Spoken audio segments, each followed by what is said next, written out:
Hello, everybody, and welcome to Friends of the Force, a Star Wars podcast. I'm your host, Brad. And I'm your host, Sarah. And this week, we are coming to you live together. I'm looking in person. Sarah in the eyes right now, face to face, because we are talking about the Mandalorian and Grogu.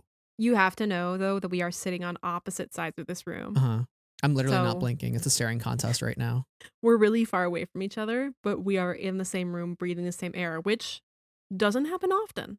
Let me tell you, air is valuable. We're running out. So who will pass out first? Oxygen is scarce nowadays. The window's just open. like salt. The window's open. We don't have to worry. Anyway, we are here to discuss the first new Star Wars movie in 7 years, which we had the opportunity to see in person together, which is the first time that's ever happened. It is. With a new movie. And we're just really excited to be hanging out and be friends who love Star Wars. Not the first Star Wars movie that has been around for the life of this podcast, though, because the last Star Wars movie we saw, though, 7 years ago, was The Rise of Skywalker. This is true. Which, we'll move on from that horse because we got a new, hot new bombshell who has entered the villa. That's right. That we can talk about. So it's kind of nice to say, like, hey, the last Star Wars movie was cute little Grogu and his little baby chainmail. And not somehow Palpatine returns. So we can move on. We can turn over that new leaf. It is true. We've entered a new era, and I've been feeling so nostalgic and also just grateful lately to be in a new era of Star Wars because, we've been fans for a long time, and I think it is really exciting to just like start fresh again with a new era of Star Wars films. And like maybe this wasn't our favorite, but I feel like we are in a new world of possibilities for this franchise, and I want the franchise to live up to all of the things that we could hope it could be. And that world feels really open right now still. Mm-hmm. Yeah, I'm a firm believer that, and we'll talk all about the Mandalorian and Grogu today. I think we have a couple of things to talk about, like overall thoughts. We have a lot of stuff that did work for us, stuff that didn't work as well for us. We have personal highlights, odds and ends, all those types of things that we would usually talk about for a Star Wars movie, which again, this is only our second time ever really talking about a new Star Wars release. And again, the last time was a little rough, but I think this time around a lot more positives to take away than prior, which is good. And we'll really dive in. Obviously, full spoilers for The Mandalorian and Grogu.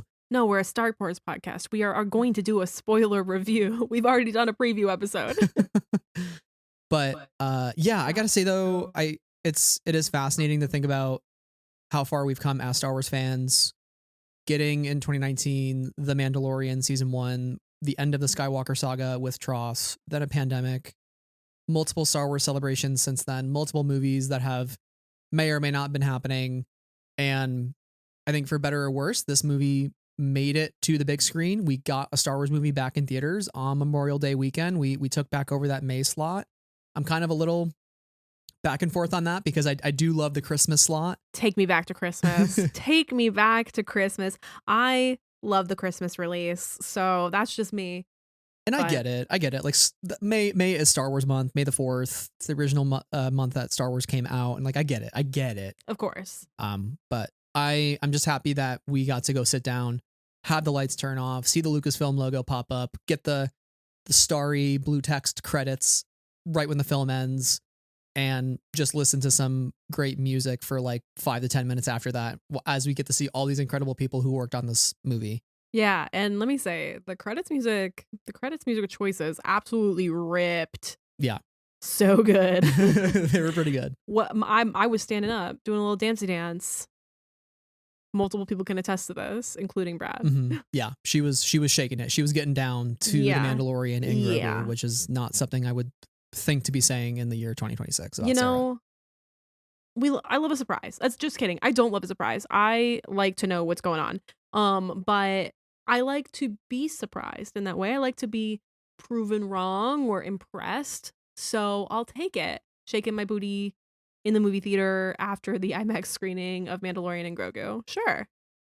We had a pretty sizable crowd too, which was good. Yeah, it was even for Sunday afternoon, because we were supposed to see it Saturday. We had some travel issues with you getting here and your 20-hour Amtrak adventure. Yeah. And then we had another friend who was coming who also had like a 10 to 20-hour flight adventure that ended up going sideways, but we made it. We almost saw it again. We've only seen the movie one time. Yeah, so Please note we are going into this conversation with our recollections and first impressions as opposed to a detailed set of notes, which I think both of us are planning to go back to the theater, take more notes. We'll probably have further conversations down the line about some of the nitty-gritty details that we didn't talk about in this conversation. Yeah, absolutely. I'm going with my sister and my family on Saturday. Still debating if my niece should go. She's like 6, just turned 6. This movie's scary. A lot of monsters. I mean, I know it was rated PG-13, but it's actually kind of scary. There's a lot of jump scares. A lot of monsters. A lot of monsters. The dragon snake. Wow, what a spectacle. Yeah. That was wild. But yeah, no, I'm excited to go back, and I think this is a movie that will probably get better on repeat viewings. It's gonna be something I probably go back and revisit just for fun on like hey, I'm bored on May the 4th. Let me throw on Mando and Grogu. Yeah, I don't say this as like a diss to the movie, which I really don't say this as a diss to the movie, but it feels like it'll be an easy one to throw on the TV while you're doing other things. Like for me, I can't necessarily watch The Last Jedi and like watch other things at the same time. Like I turned that movie on and I turned it on while working over Christmas, and like it was nice to have on the background, but my mind went over to the movie a lot. And so it's nice to kind of have some Star Wars that you can just toss on, or that you know so well that you can throw on the TV while you're vacuuming or, hanging about. Yeah. That it's fun to glance at, but it's like, okay, I'm not so locked have my in. full focus on this. Right. Yeah, totally. I really don't say that as a dig, I promise, in this case. No, I mean, I feel that way about all the prequels. Oh, sure. Like I can throw ROTS on and I'm like, I don't need to pay attention to this. But when Battle of the Heroes comes on, like I'm putting aside whatever I'm doing for like 5 minutes and just like locking in. But let's lock into this episode and this movie. So Sarah, would love to start with your overall thoughts and kind of what you walked away from at a high level. Again, we'll kind of go through in detail things that work, didn't work, personal highlights, etc. But at a kind of bird's eye view, what's your take on this movie? How are you walking away from it? Okay. So there are a bunch of times throughout this movie when I looked at myself and I also turned to you and was like, why am I here? Why are we here? Why are we doing this? However, overall, I had a pretty fun time. I had some giggles. I went, oh, Grogu cute. And it was inoffensive as far as movies go. And I feel like that is a better experience for sure than, at least a better personal experience than a movie that I have a really bad time at, And I was like overall happy with the puppetry. I feel like this movie is a great commercial, a great test case for like why we should continue to use practical effects and puppets, because the work is incredible in this movie. I think there's some things that definitely didn't work for me. However, while I don't feel the need to return to the movie a bunch, like I don't feel like I need to go see it 4 more times in order to like grasp all of its elements, or like feel like I'm really getting the full picture of it, or like really dig in to it. I'm not mad about it. I'm not mad about it. Which honestly is like a great roaring success in my mind, because I'm not a Mando fan and I'm not somebody who is primed to like this movie because I haven't been following Mando. But I was like delighted in the ways that one would hope to be delighted by the movie. So I will take the wins where I can find them. I found some in this movie experience, and overall I would call that a just fine time. I need to put that in a commercial. A just fine time. A just fine time. SCH221. That's Twitter. me. Friends of the Force. Yep, that's me. No, and I maybe if you're a first time listener of this podcast, maybe you just found us because you're looking for podcasts about the Mandalorian and Grogu, like, and you're brand new to us. That's almost like a ringing endorsement in my mind from Sarah. For Mando, yeah. Yeah, because like Sarah again is not a Mando girly. You haven't been. I mean, you watched mostly season 2, kind of like scrolling through and seeing like what was going on, right? Like you weren't like super locked in, but like I think the fact that you walked away and you're like, I had a fun time, and we were able to turn to each other during the movie and be like, that is ridiculous, and I love it. Because there was a couple of points, like especially when like Rada and Zeb and Mando and Grogu were all on the hill looking at Lord Janu's mansion. I was like, LOL, what? But it's so funny. And it's like, I love those moments in this movie. I think this movie is definitely deeply unserious, and I don't mean that like offensively. It's just like it is a very like approachable, accessible movie, and you said it like not offensive whatsoever. The Rise of Skywalker, for example, not to take shots at other films, but like that was a movie I walked away from and I was like, that was quite offensive to me in terms of character work and kind of the retreading on what Ryan set up in the previous movie and then kind of going back on that and not, yes anding, but actually like no but. I walked away from this and was like, I had a good time. I didn't leave upset like you said. And I think that's as like much as I can walk into a Star Wars movie hoping to come away with, because like The Rise of Skywalker really was that first movie for me where I was like, maybe there's a Star Wars movie out there that I don't enjoy. Right. Maybe it's not for me. Right. Which was like, a whoa, what the heck feeling, you Yeah. know? I feel like up until then we've been pretty agreeable on most Star Wars projects.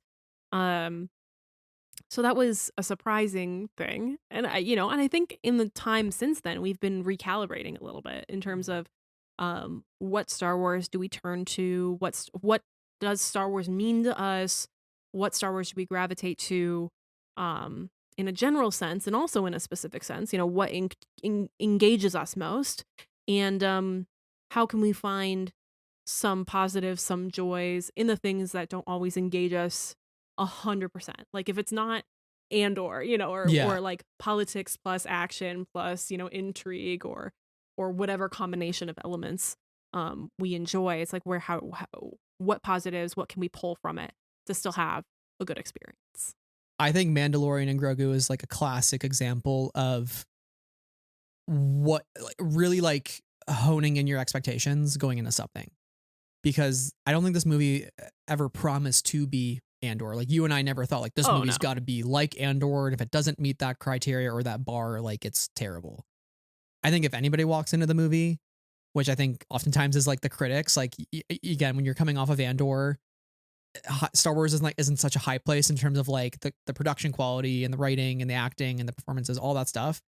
And so I think like critics kind of hold it to that standard, which is I think that's the standard that I would love to see Star Wars really strive for, even in the campier things that they do, right? Like have good writing, have good performances, even in the silly, fun, zany stuff. But I never went into this movie thinking like I need like quality prestige cinema. I was like, I know I'm going into this.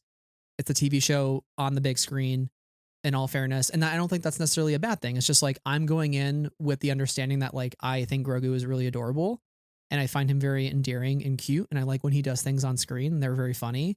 I like the Anzellans. They're also very funny alongside Grogu and their little like buddy gang that they got going on. And I expect to walk away with some like really good highlights from the music and some action sequences that I think were extremely thrilling and great to see in IMAX format. And that's what I knew I was going to be walking away with, was like kind of more of the whimsy of this film, the sort of like dare to be cute attitude, which I know our friend Brandon Wainerdy has been championing that phrase, which is a phrase that George Lucas used for Return of the Jedi, dare to be cute. And I think I totally agree with that sentiment. Like Brandon has it right on the head. This is a movie that says dare to be cute, have some fun. And I think it's okay. This is kind of like a rebrand for what a Star Wars movie can be. And I think that's okay in some respects and maybe not as okay in others. And we'll talk about those complexities. But again, it's like you really just have to temper your expectations of like what you're going in with and understanding what this movie is trying to do, not necessarily want what you want the movie to do, and I feel like I'm always in like a battle with those two things with Star Wars. Yeah, I definitely understand that. I think to your early point about the critics and kind of comparing it to Andor, I don't think that's like a bad thing, however. I think Star Wars really showed what it can be at its very best with Andor, at least in our opinion. And I don't think it's a bad thing to say, well, it's not Andor. It's not doing what Andor did in terms of the quality of its thoughtfulness or what it's saying about the world, or because like I think the craft can be good in both Mandalorian and Grogu and Andor, but there is a notable there are some notable problems with this movie that we'll discuss and that I have to say, because it being 2026 and there being two women in this movie. One of them is Sigourney Weaver as Colonel Ward, and the other is one of the twins, is pretty egregious, if you ask me. And I think that like things like that, or things, I think you can compare this Star Wars movie to even all the other Star Wars movies we've had, and Star Wars projects we've had, and have a thoughtful conversation about the ups and the downs. And I think that's the role of a critic in that way. And so I've appreciated the variety of reviews of this movie, both positive and critical, because I think that they uh generally are all in, I hope, good faith to creating, or to with a hope of creating great work, We all want to see great work, in whatever that means to us. And so everybody is having a conversation, um, and not everything has to be, not everything has to be Andor and its intellectualism and that sort of thing. But we all want to see good stuff. Yeah. None of us want to see bad things. I mean, well, some people do want to see the bad things. There's a whole camp industry around that. However, that doesn't necessarily happen on purpose. The cult following of a quote unquote bad movie happens kind of because of it, but it's not never like the initial response, I guess. Yeah. It's interesting how the fandom conversation, I feel like at large now, when you say like, hey, I want this to have better writing, people immediately are like, well, everything can't be Andor. And it's like, I hate how those two things are kind of conflated. Like, just because I want something to have good writing, or I want characters to actually sound like they're having real human conversations with each other, doesn't mean I need, Luthen's speech from One Way Out. Like, I just need my characters to talk as if they are not narrating or expositioning to me as the audience member. And for me as an audience member to be trusted that I'm seeing the things that they want to tell me without actually telling me, right? Like, there's so many instances in this movie where things are said multiple times, almost verbatim, right? And it's like, hey, I just heard that 5 minutes ago. Like, I don't need to have the same thing told to me. Which takes up real estate for those moments where I could see maybe Mando and Grogu, or Mando and Rada, like having more of a heart to heart, as opposed to like Rada saying like, hey, I'm my own man, like for the third time in the film, right? It's like, I don't necessarily love how those things are conflated. Like, I think we can have good writing again, and the campiness of The Mandalorian and Grogu, which is a Saturday morning Western Buck Rogers serial kind of style. And that's okay. I think not everything should be Andor, but everything can have that same care and quality put into it. Yeah, and I think that, you and I were talking about this earlier before we started recording. There are a lot of projects that we've think have good writing, that aren't Andor. Like, I think we both agree that Maul Shadowlord's writing is pretty strong. We both are huge Resistance fans, so we would probably both argue that Resistance has good writing. Rebels has good writing. We both really love The Acolyte. I would say that The Acolyte has good writing. So it's, it doesn't have to feel maybe stiff as The Phantom Menace, or as incredible in like the 13 layers of depth that Andor has. But there's good writing throughout Star Wars, and I think that that particular dichotomy between those two things is not in good faith. Yeah, I'll be real. Like, I love the prequels, but the prequels have terrible writing. That being said, but it's campiness. That being said, Rots is still a masterpiece in my book. Rots. And wow, is that a memeable movie? And I think that it's because the writing is just a great time. I'm just having a good time with the writing. And you can't tell me that the tragedy of Darth Plagueis the Wise is not a story the Jedi would tell you, is not just like an incredible little monologue. Yeah. Okay. Yeah. Ian McDiarmid was really doing a lot. He was in that eating movie. It up. Okay, at every turn. Okay, I'm having a great time. You know who was eating it up in this movie? Actually, Martin Scorsese. Yeah, truly. Actually, surprisingly, a highlight of the movie. He was so good. I mean, when I saw he was like billed 5th or 6th in the movie, I was like, there's no one in this movie. Yeah. So you have to bill Marty Scorsese. I was like, that's interesting. Well, speaking of like maybe the scope of this movie, you mentioned like, it definitely is a smaller cast, which right. I think we'll talk a little bit about more in a bit. I want to expand on your thoughts on Sigourney and the like.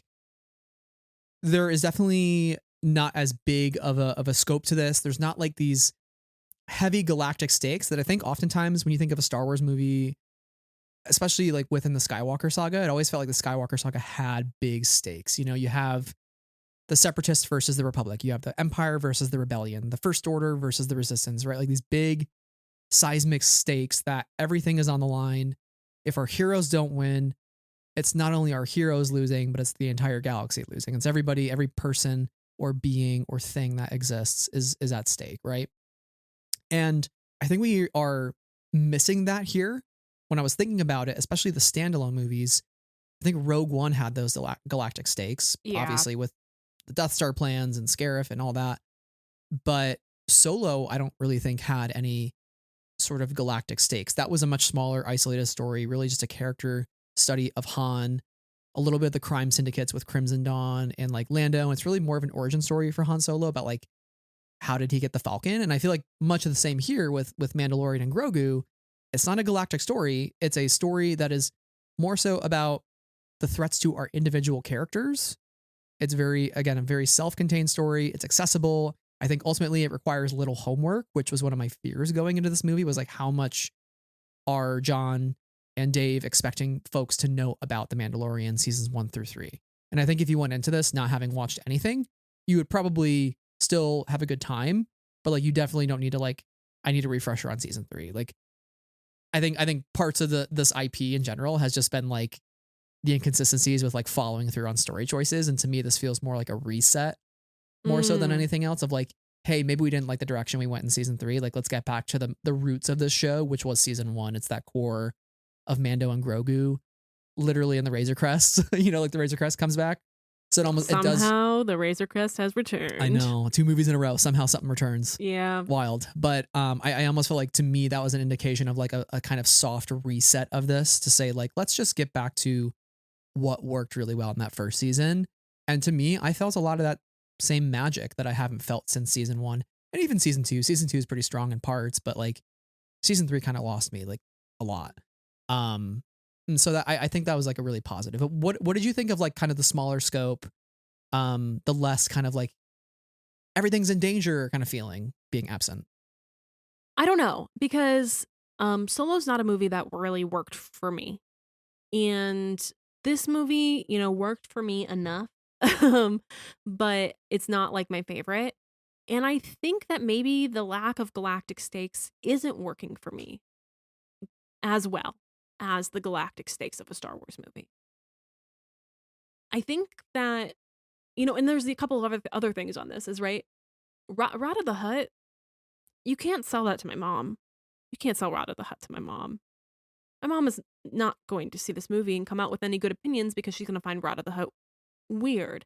And yes, we had Jabba in the past, but also like, listen, my mom she's not a Star Wars fan. Okay. She's just a lady who sometimes likes to go to the movies. And you can maybe, because Jabba feels very alien, like he speaks Huttese, all these sort of things. But like Jeremy Allen White's voice comes out of Rada, and I don't know if that's an experience that like somebody like my mom could get through, where it feels a little campy and not, like Star Wars is camp at times. But this is probably something she would skip on TV. And like if she goes to the movie, she's gonna find it a bit odd. Where was I going with that? I was going to say that we also had conversations about the format, right? And how this movie is happening, like how this is a movie instead of a TV show, and the through lines between season 3 and the movie, or just the TV and the movie. And I think that it was interesting because we were playing Fortnite, as one does, to watch the first 10 minutes of the movie on Mando Island, on Navarro. Thank you, John Favreau, for that intro. And I had seen the first 25 minutes in my local IMAX, and then we watched the first 10 minutes together here at Brad's, and I went, ooh, this scene plays a lot better on the small screen than it did on the big screen. And I think that holds, because I think that the kind of the opening sequence is relatively weak in consideration with the rest of the movie, especially in terms of the writing and performances. But also, I was saying, I don't know if I needed to see that movie on IMAX. I don't know if that was worth the IMAX label. And I know it was like filmed in part in IMAX, but when I think of IMAX, I think of Dune, I think of Blade Runner, I think of these really big pictures that have big scope, that have big set pieces, that have a lot going on, have big items, it's big. It's the scope is the land, we're experiencing a lot of space. And we just don't experience space that large here in any way, like not in small settings, like indoor settings or city settings, or in galactic big starfighter. There's none of that exists in such a way that would, to me, necessitate me seeing it in IMAX. So I don't know. I feel like maybe these smaller stories aren't built for the big screen as much. That being said, a couple weeks ago, I was like, Maul Shadow Lord's got to be on the biggest screen possible, because I think the way that that fight works in episodes 9 and 10, the way that that whole thing plays out is so big in scope and scale. Even though it's just the fight between these few people, it's punchy. And maybe the story just didn't feel as punchy to me throughout. Yeah, and it's like when you think of the end of this movie, the New Republic bombing Nal Hutta, and then the aftermath of that's kind of like, well, we move on with our lives, right? And I don't know necessarily like this movie doesn't need to explore the repercussions of that, but I'm sure there will be repercussions of it, But or I'm will interested there? in them. Yeah, and certainly, and it's like I don't know, but I don't know if like John and Dave are interested in telling that story. And I think the closest that we get to more of a galactic scope is probably more at the beginning of this film with Mando hunting down two Imperial warlords, one on a snow planet, one with Lord Janu, and getting them to the Aldefi base. And he's working for the New Republic, but like we don't get a sense that like the Empire it should be like taken seriously aside from these kind of smaller wannabe lords who want to like pretend long live the Empire and like have their subjects pay tributes and do all these sorts of things on the outskirts, but like we're not really getting a sense that like, hey, this is actually like a aside from like the wannabes and those guys, there is actually a larger threat that's on the outer regions of the galaxy and will eventually become the First Order. And they have dipped their toes in that, but they've never really gone back to it in like a really deep way, aside from chapter 19, The Convert from season 3, which coincidentally is also written by Noah Clore. And Noah Clore is one of the writers on this movie, along with John and Dave. So I'm not sure like where they want to commit to that, but that was probably the closest I felt to a larger story. But then we quickly got away from that and focusing more on Nal Hutta and that kind of story in this movie. And I don't know if that's ever a story we will tell in kind of the larger scheme of, Thrawn and Ahsoka. And I know there was a new quote from Jon Favreau in Entertainment Weekly about how, Dave's thinking deeply about all those things and the larger story and kind of the small microcosm within Star Wars. Like, what are those next steps? What are those next ideas? So like, I think that'll all eventually fit together. I just don't quite see the vision yet. I just think that they're less interested in telling these stories because even I'm putting the pieces together. You saw my face just now as I realized that chapter 19 was the one that Noah Clore, right, which was the converts, which I thought was a really interesting premise. And then I feel like didn't that arc go across a couple of episodes, like those characters? But there's like a betrayal. Yeah, there's a betrayal of Katie O'Brien's character against Dr. Pershing, but we never see those characters for the rest of the season. Right. And then it's also like the flaws in that program are exposed very plainly, which I think is fair. But I don't know if it ever, and this is just me not having the wealth of season 3 knowledge in my mind. I don't know if it really ever committed to those ideas because it just kind of moves past that plot line in the rest of the season to other parts of the story, right? Yeah, to me, it always felt like John and Dave being like, we can do Andor as well. And it's like, let's try like an Andor light episode where we do some politics and we do some New Republic stuff. And what does it mean to rebuild a democracy? And again, we just never dug beneath the surface. It was an interesting premise though. Interesting premise. And I think those things are really, really important. They show up throughout, like towards the end of Victory's Price, in ways that I find really valuable.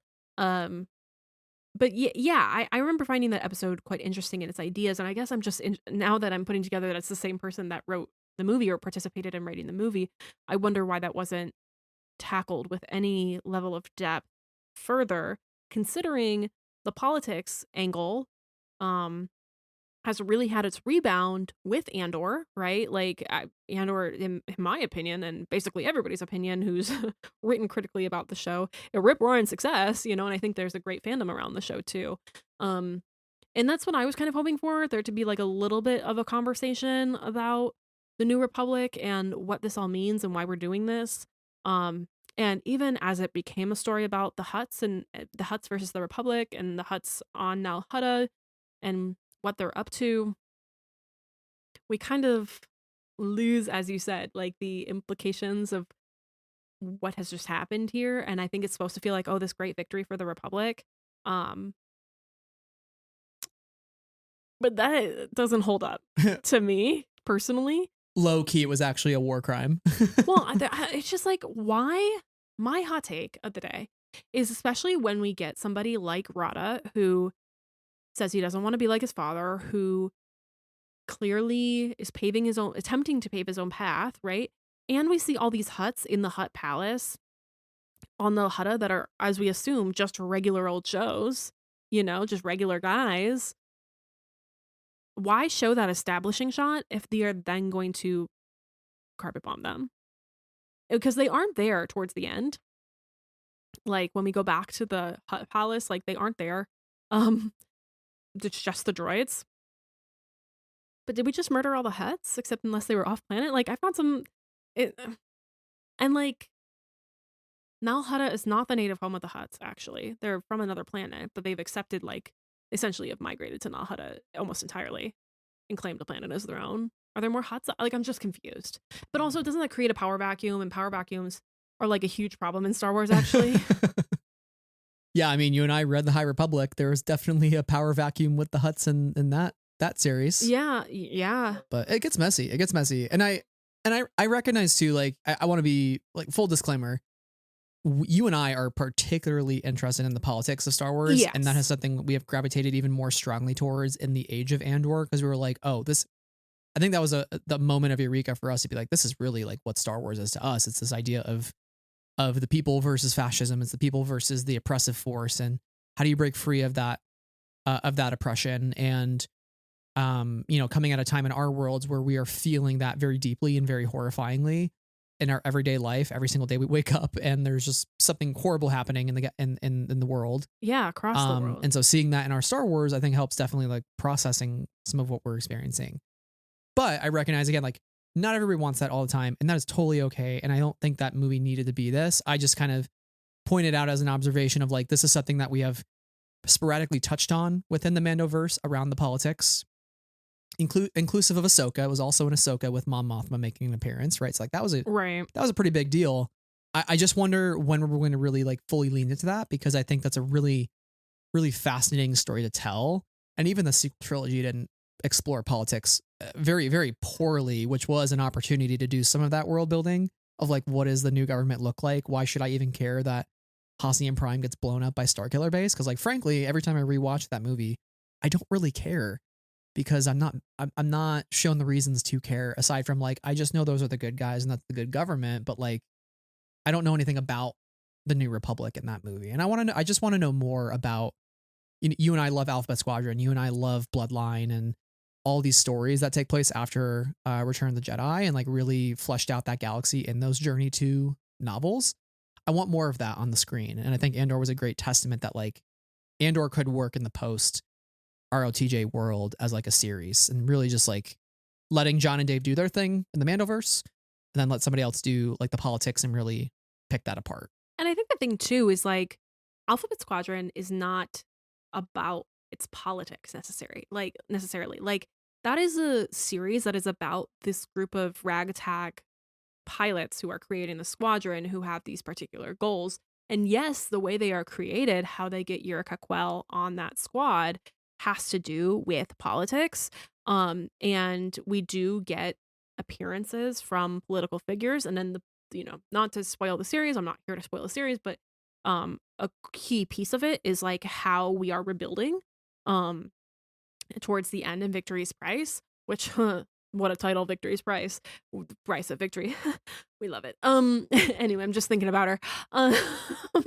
It's like it doesn't have to be explicitly political in order to include the element of politics with a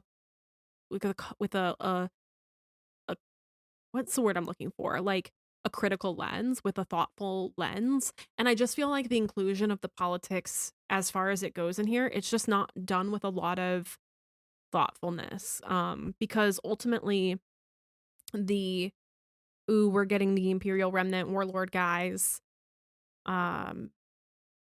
Just kidding. It's a Nal Hutta story. It's a Hutt's story. And I think that's fine.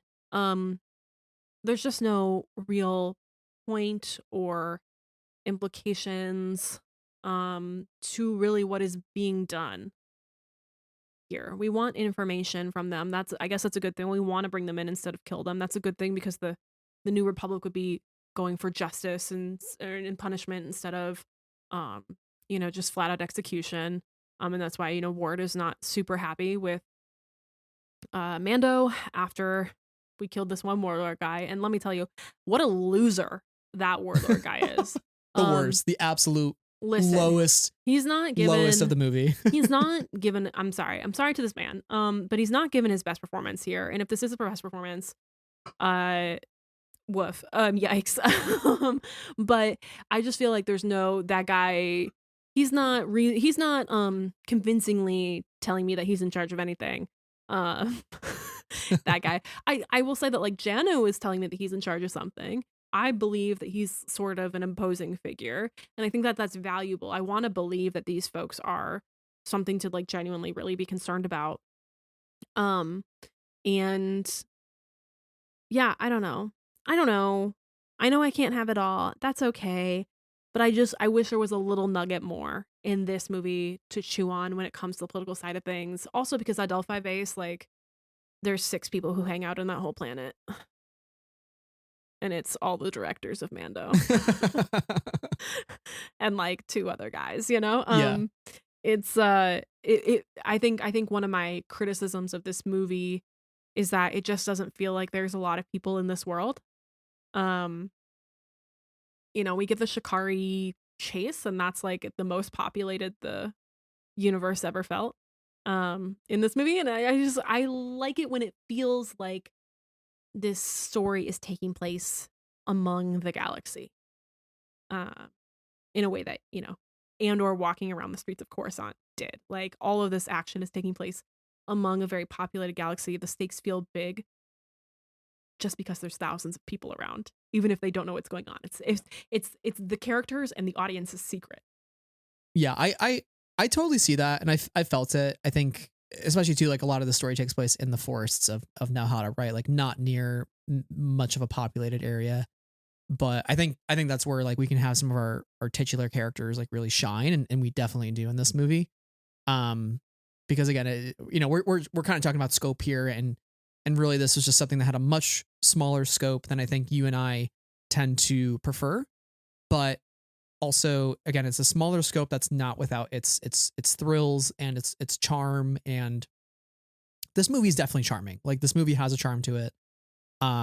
There's fun things to pick apart. I think you and I, hopefully it hasn't sounded like we're being too harsh or critical on this movie. I think we're having a very thoughtful conversation about like parts of this movie and kind of like how the mechanics of it are fitting together. I think we could probably take a second here to talk about some of our like big standout highlights and the things that did work for us a lot. And I think first and foremost is the music by Ludwig Göransson. Top of the list, okay? Top of the list. As we mentioned up top, booty shaken in the credits. Okay. Ludwig, as we all know at this point, like knows what the fuck he's doing.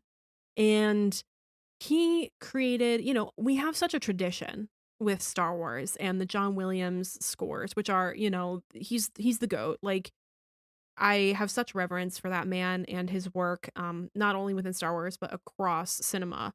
But particularly with Star Wars, he created such a vast and beautiful language of what Star Wars sounds like, in his eyes.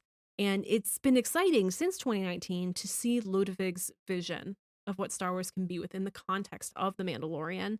And, immediately just with the theme, he gave us a new sound and a new texture to add to the Star Wars galaxy. And I feel like we get like 18 new textures in this movie. It doesn't sound like any other Star Wars movie or any other Star Wars project, period. And I had so much fun. And there's such a variety in this movie. I really enjoyed the music quite a lot. And, from Shikari to Rada to the music at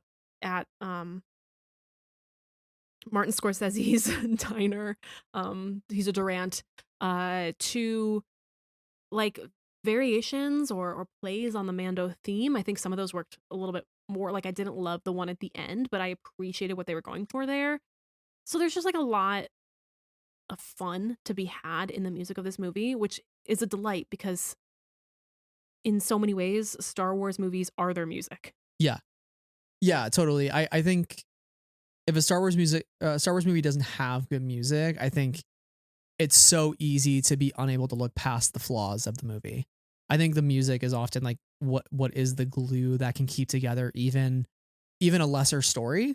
And not that this is a lesser story, but I think the music does do a great amount of heavy lifting in the Mando verse in general, because Ludwig's music, like, even again, we've talked about the writing and the performances aren't necessarily top notch for us, and aren't the things that we're like gravitating towards in this film, right? But even with the opening of this movie, which I think you and I agree is not the strongest opening that we could have had, people sitting at a table having dialogue, which we know is not the strong suit of this universe at this current time. Of But Mando. the moment that Ludwig score kicks in and Mando's walking down the hallway shooting the snowtroopers, and he lights the flyer on the floor, and that's when it really like ramps up. That was so exciting because then immediately I'm no longer thinking of the dialogue moments before. I'm thinking of like, God damn, Mando looks so cool. I love this action. This is so exciting. Like the music, I'm tapping my leg, right? So Ludwig's score is able to like transport me in an effective way. It always brings me in when I might be feeling checked out, or I might be kind of getting lost. And I think he's just a great anchor point, and he's just such a creative. I mean, just coming off another Oscar win with Sinners, like Right. this man has 3 Oscars now, And and he's like he is incredible. what? In his 30s, in his Yeah, 40s? Like he's I think he's in his 30s. Yeah, he's a young guy. yeah, Like he's gonna have like 20 more Oscars by the time he's done with his career. Hopefully in many, many, many decades from now. yeah. So he just does an incredible job. And I think really bring these worlds to life. I really like the Shikari theme. I think that was a great way to bring that planet. And again, I just testament to this movie as well is just like the locations. Mm. I think we get some great new locations. Shikari, especially being this kind of again 1920s Prohibition era of Chicago. I think I love Shikari the most because it did feel like prequel-esque to me. It reminded me of Coruscant, and I got a little bit of a tickle in my soul when I saw Mando flying around the skyline of Shikari, because it made me think of like Jango Fett when Zam Wessel gets killed and he flies off in the distance amidst all the buildings in Coruscant. So it almost like evoked that image in my brain. And I remember being a kid seeing that and being like, oh my God, is that Boba Fett? So Right. I don't know. It was like a small little detail that I loved, but I loved how Shikari looked. It's just basically like, what if Coruscant's lower levels was just an entire planet? Yeah, and I love the Chicago influence too. Like I caught on to that immediately and was like, "Hello, I know you," Yeah. which was really fun. And I like, they had the elevated L trains, and you could hear. I am 100% certain. Now here's a detail. I'm 100% certain that they pulled actual audio of the L in Chicago for this because I heard her. I heard my train. I would not be surprised that it's absolutely something the Skywalker sound team would do. Yeah, like and distorted it a little bit, but I heard her. When it comes on Disney Plus, we're gonna turn it on Zoom, and I'm gonna be like right here. Yeah. 29 minutes and 30 seconds. I'm excited, by the way, to see the behind the scenes. Like Oh yeah. I love the making ofs. I hope we get plenty of that type of stuff for this, because I don't know if this is going to be coming to 4K or what. I think it will, but I want to watch all the featurettes. How do they make this? I fully agree. And I just think that Shikari was a cool spot. I almost wish we had been able to explore even more of it, because a spot as cool and dynamic as Shikari, I know it has, thousands upon thousands of stories or layers that it could be delved into. And it seems like an interesting place too, with the fighting being popular, with Lord Janu being kind of an imposing figure in the area. There's a lot of story to tell there. In a similar vein, perhaps, to how there is a Penguin spin-off show from the Batman, like there's story to tell there about that. I think also that Nal Hutta is actually a fairly interesting location. And we get like a new forested planet. There's a lot of creatures and things on this planet. Obviously, like the structure of the huts was all organic, or like organic with some man-made structures as well, which is really cool. How do I feel about the huts and that one scene where they're all hanging about in the beginning when Mando is giving some exposition to Grogu? Deeply unsettled. The answer is deeply unsettled. But it evoked an opinion, it evoked a reaction. It was doing something. So I thought that was cool too. And it also makes me interested in like know how the Huts and other species on Nal Hutta outside of like that Hut's palace interact. If there are other sentient species on Nal Hutta in the same way that like what is it, the Mon calamari and the Quarrens or the Aqualish are both, I think it's Aqualish, right? Are both on Mon Cala, and there's tension between these two kind of different people, or the same way in Naboo between the humans and the Gungans. There's some tension, so I kind of wonder if there are, again, me going to the politics, if there's like some political issues between the Huts and other species on the planet, or other communities on Nal Hutta if they exist. See, I just don't know enough about Nal Hutta, but interesting place, lots of droids in that palace. Yeah, it's cool to see also just now how to make the translation from animation to live action. Seeing the dragon snake, which we've seen in animation, now in live action, more in its full scale, and that thing was just absolutely terrifying on Nal Hutta. So, and we'll talk more about Nal Hutta in a second here too, with Grogu and his little side adventure. Actually, maybe we can just go there next, which I think another big highlight of this movie is Grogu. Like, I think Grogu is doing such a good job. He's obviously such a pull for this movie because I think they've nailed down the puppetry element, which hats off to the puppets. We'll talk about them as well here, but puppeteers. But Grogu, I think I definitely felt a level of growth for him in this movie because so much of it is, can Grogu survive on his own without his dad?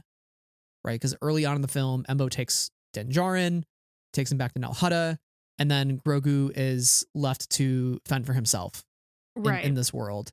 And I think the 20-minute sequence between, oh gosh, where do we even begin? I mean, Grogu and the Anzellans kind of going through the pipes and him coming prepared and putting on his little Beskar vest, pulling it to the sides and keeping it tight. And him blowing out Mando from the snake pit. I thought that was great. Him just being like waving the thermal detonator, and he's like, "Hey, I'm here." And Mando's like, "Oh God." You gotta go. But the entire sequence from when Mando thinks Grogu is leaving with the Anzellans, Grogu comes back and force heals him. Doesn't quite work, which I did love, by the way. I love that it wasn't just like an easy, oh, force heal, everything's great, let's move on with our lives. It was a real moment of like, hey, even your powers can't fully solve this problem.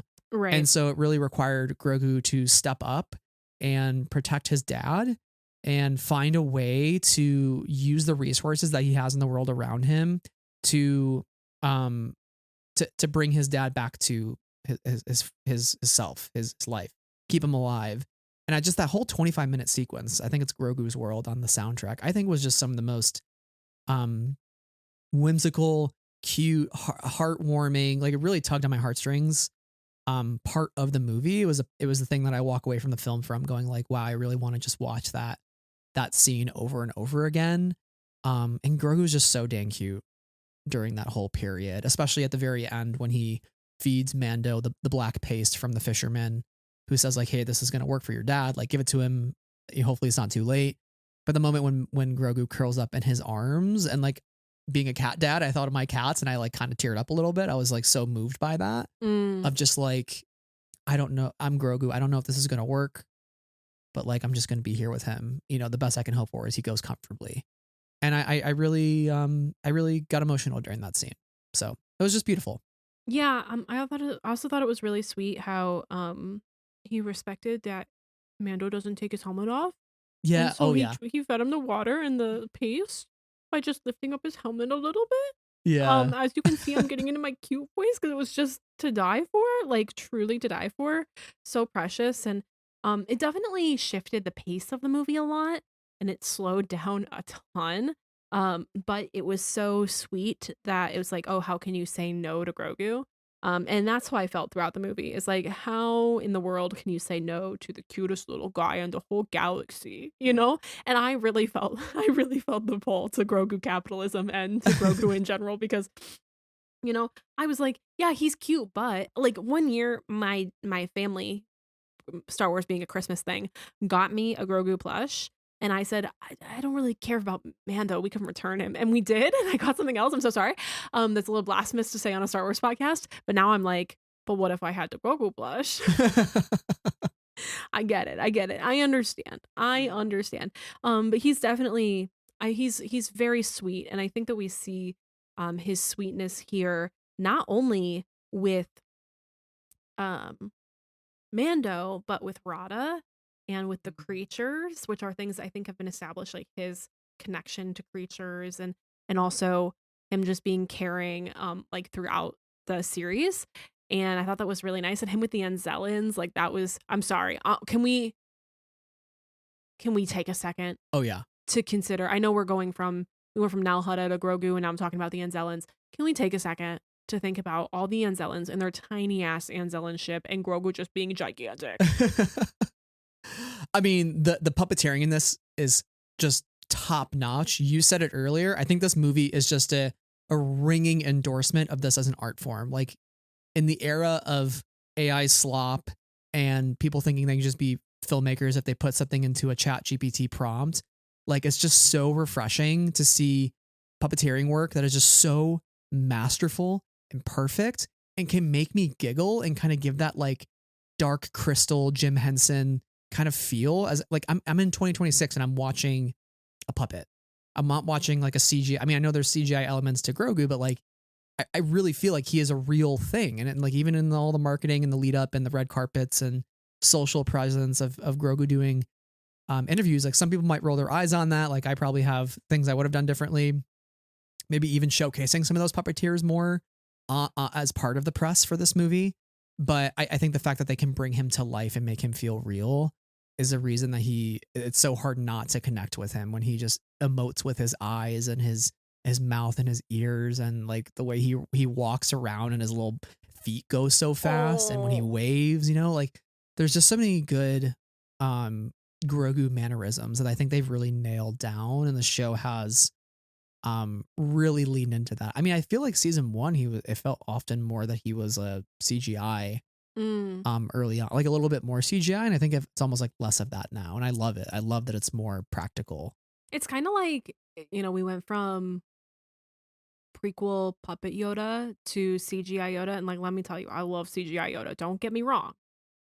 I really do. Flippy Yoda. And then we get back to TLJ and we get Puppet Yoda again. Mm-hmm. And you're so charmed by that scene with Luke because it's Puppet Yoda and he's doing his little giggle and you can see the puppet like stomping his little feet, There's something very charming about just the puppet in general. And knowing that he's not really holding the cookie with his hand, because he can't. So yeah, I don't know. It works. It works. It's great stuff. And I agree that the puppeteers should get a little more face time because they're doing the work to make it happen. And I know that Grogu is starring as himself. But the reality is there are multiple puppeteers working him at at all times when he's emoting, and I think that work should continue to be shined a light on because I don't think that it takes away from the magic. You feel the magic, and knowing that he's a puppet and that how he's puppeteered to me is just like being a kid in a candy store, not like telling me Santa isn't real. It's like as Star Wars fans, especially, I'm looking at your shelves here, and you have shelves upon shelves of just reference books. And that's the sort of stuff that at least Star Wars fans love. And that Disney fans love too. And Jim Henson fans love is how the magic gets to be made, how it all happens is just important as the magical feeling we feel when we watch it.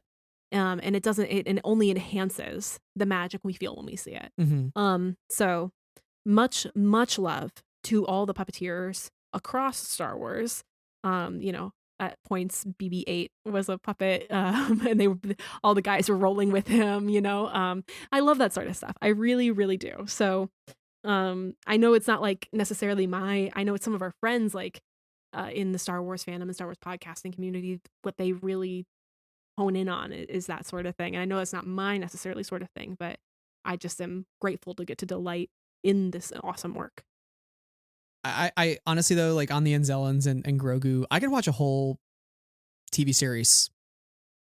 Just like a short TV series, like 6-minute episodes, like Forky asks a question. Exactly. But just the Anzellans and Grogu. Like let him cook. I just pulled up Zen, Grogu, and Dust Bunnies because I was like, Grogu's world kind of feels like the softness that Grogu and Dust Bunnies does. That's the Studio Ghibli. Yes. Yeah. Or like, you know, the sort of short of Forky Ask a Question, or just like the vibe of lo-fi. Like the vibe that lo-fi girl gives you. I could do that with a comedy bit with the Anzellans for sure. They're just so good. One of my favorite shots in the movie is again when Grogu is getting ready with all of his gear and they all load into the Anzellan ship, and there's like an on the ground looking up shot of the Anzellan ship like flying overhead, and it almost kind of evokes the Star Destroyer from A New Hope, like the massive and the enormity of the ship, and you see it fly in space, and all of a sudden it cuts to them cramped inside the cockpit. And I specifically remember you laughing. I remember you laughing at that shot because that's the reaction you're supposed to have from that. Is like, oh my god, this ship looked so big when it was flying overhead on the camera, and then they're just all smushed in here together. The Anzellans were just so good, and I love that. I mean, we reclaimed them a little bit with season 3 when they were in, you know, when they go like bad baby. Oh my gosh. When Grogu is hugging them on Navarro. Chat, did Sarah forget that the Anzellans were in season 3? Yes. Yes. No recollection, but in my defense, I didn't watch all of it. Yeah. But it's so great that they do make a return, and like again, despite Tross not being my favorite film, I think Babu Frick and the Anzellans are just so much fun. I loved Grogu having friends. I love when they first show up and he wants to play with them, and Din's like, okay, will you be on your best behavior if I let you go play with your friends, you know? And Grogu's like nodding. He just wants to go hang out with them, and then he goes flips over to them. So I don't know. It was just cool to see Grogu be a kid for a little bit and have a little group of friends. So a group of his adult friends who are mechanics, kind of a vibe. Well, he's 50, so good boy. They're kind of all the same age, I guess. I just want to shout them out by name. Minch, Bai, Keto, and Clang. I don't know if I'm a Babu Frick hater because I choose to not think about Tross on a regular basis, quite honestly. And to be really, really honest with you, I forget how Babu Frick plays into Tross. That is by choice. Yeah. However, I am not a Minch, Bai, Keto, and Clang hater. You will not see me on the hate train for those precious baby boys. And I was so concerned. I was so concerned when Embo's Pupperdo had one of them in their mouths. I was like, there's no way we are killing an Anzellan today. No way. Thank goodness. Yeah. Thank goodness. Okay. I was a little worried for that little guy. But I like that the Embo's dog was carrying around like an egg. You know how sometimes when you give a dog an egg, they'll just kind of like hold it in their mouth and not know what to do with it. They're like, oh God. That was great. That was great. I'm so glad we did not kill an Anzellan today because I had flashbacks. to TLJ when Chewie was eating a pork. Wow. And then the other pork was like, what are you doing to my friend? You know? That happened. Ryan Johnson, you are a sick individual. Yeah, that's right. That's right. I love you, King. Yeah. Oh my gosh, that's too funny. But I would also, I would just watch more of them because they're just cutie patooties. Yeah.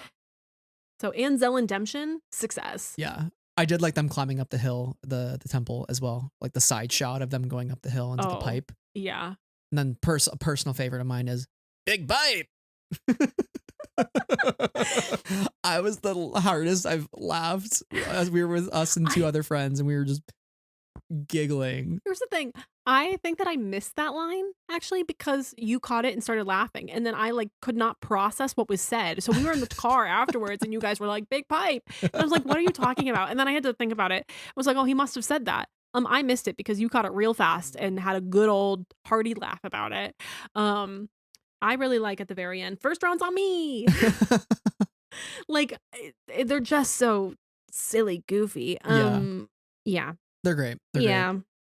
I know we just talked a little bit about Grogu. Let's talk about Din for a moment. Okay. Just since we're kind of on the title character, so the Mandalorian and Grogu.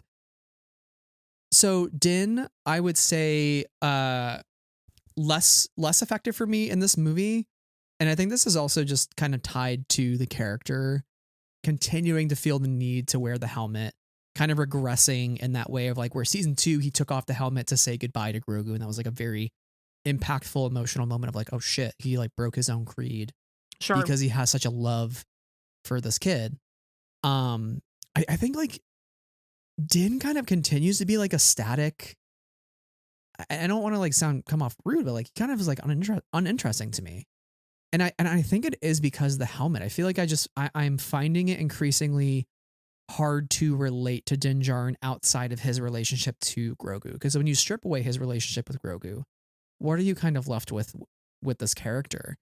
He did have growth in season 1. He had growth in season 2, and then that growth kind of receded in the background in season 3, where he's surrounded by so many other characters like Bo-Katan and like Axis Wolves and all those folks, where it's more about the larger Mandalorian creed and the survival of their people as opposed to Din Djarin as a character.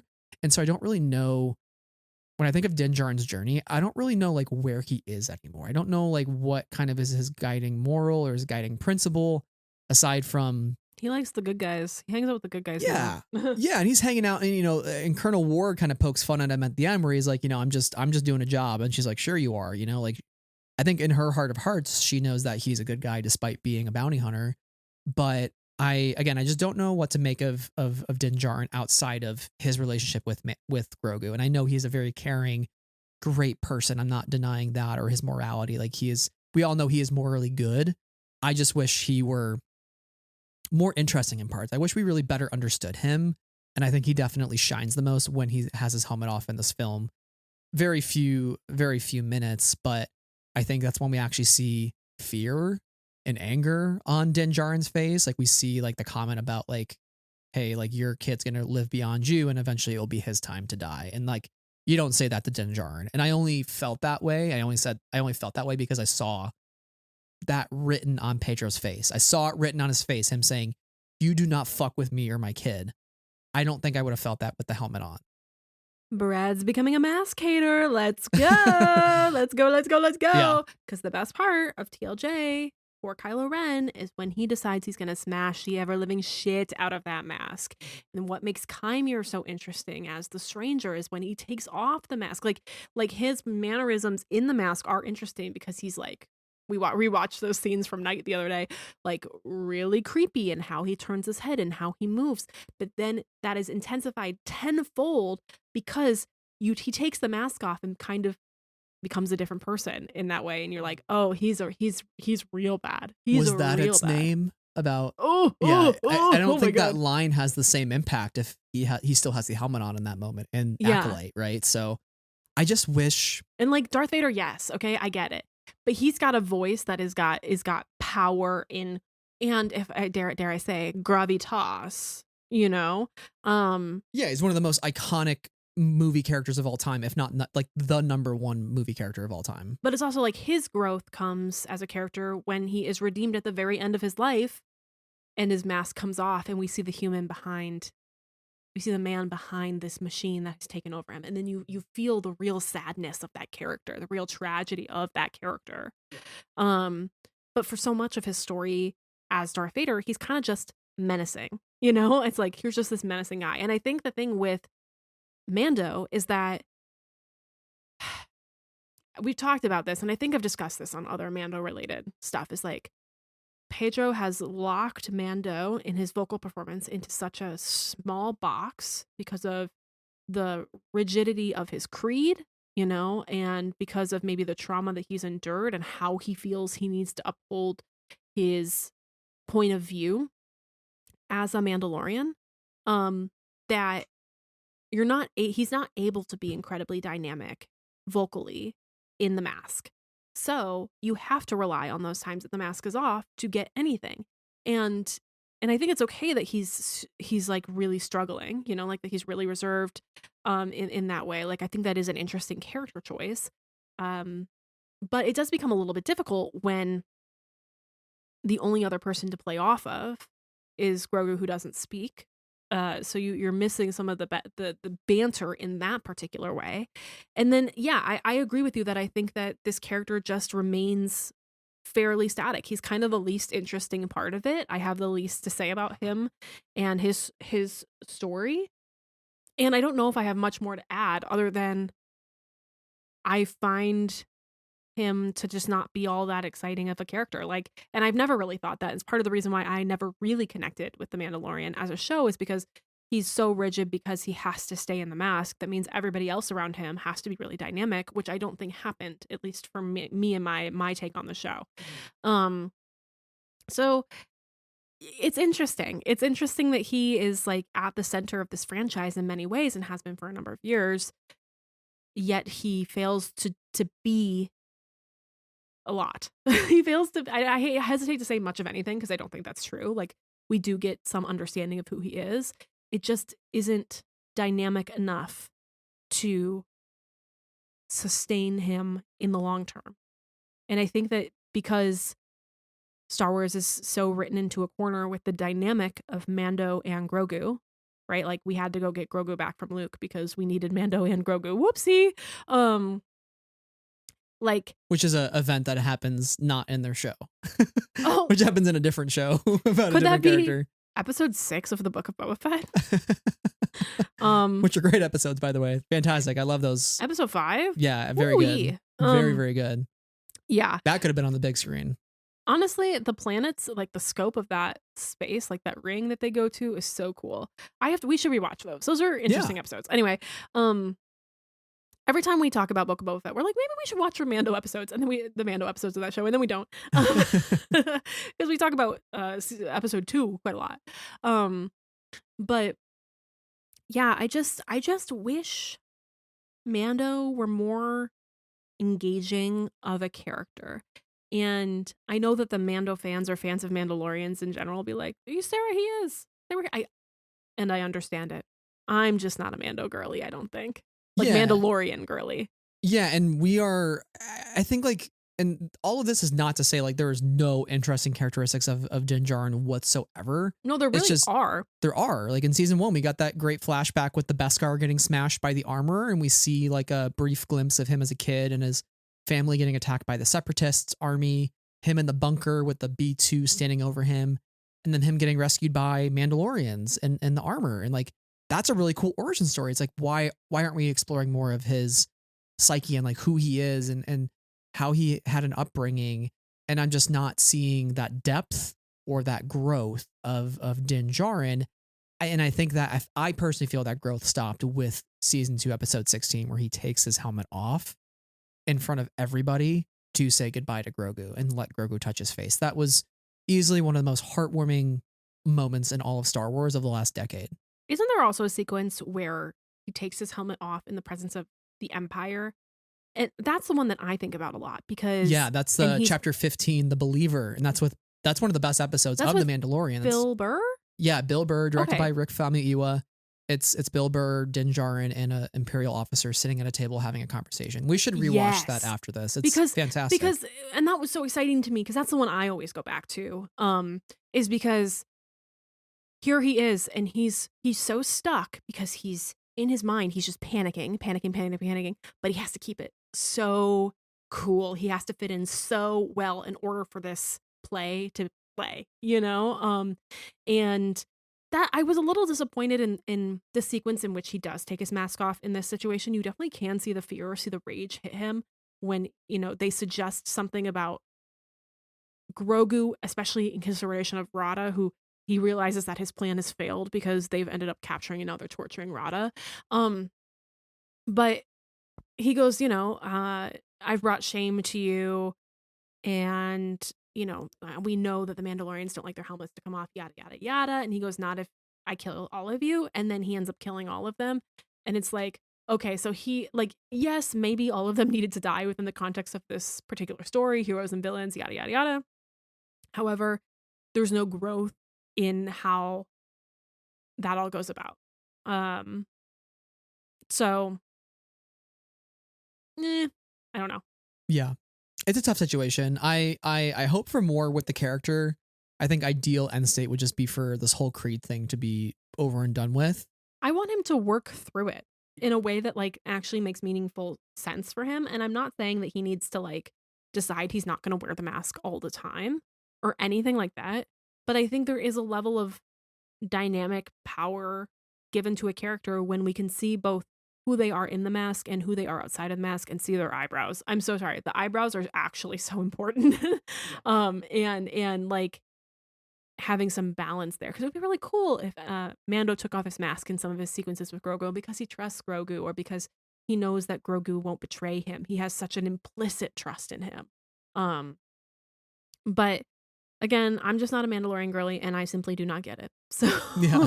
but honestly, I mean that with a fair level of sincerity. Um, since I know, because like you can tell with this character that his creed is so important to him, and the level of shame, and he's so stuck. He's built so many walls around himself that are covered in this armor, and I just want him to tear those down or work through them more often in this Yeah. show. Totally.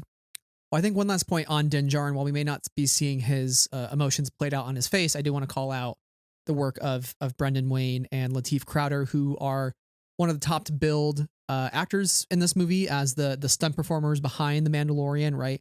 And I think that's part of this whole conversation, right? Is that we don't see a lot of Pedro's face. Pedro's booked and busy. He probably candidly doesn't have time to film a lot of these scenes, or maybe he does. I don't know scheduling. Maybe they can make it work.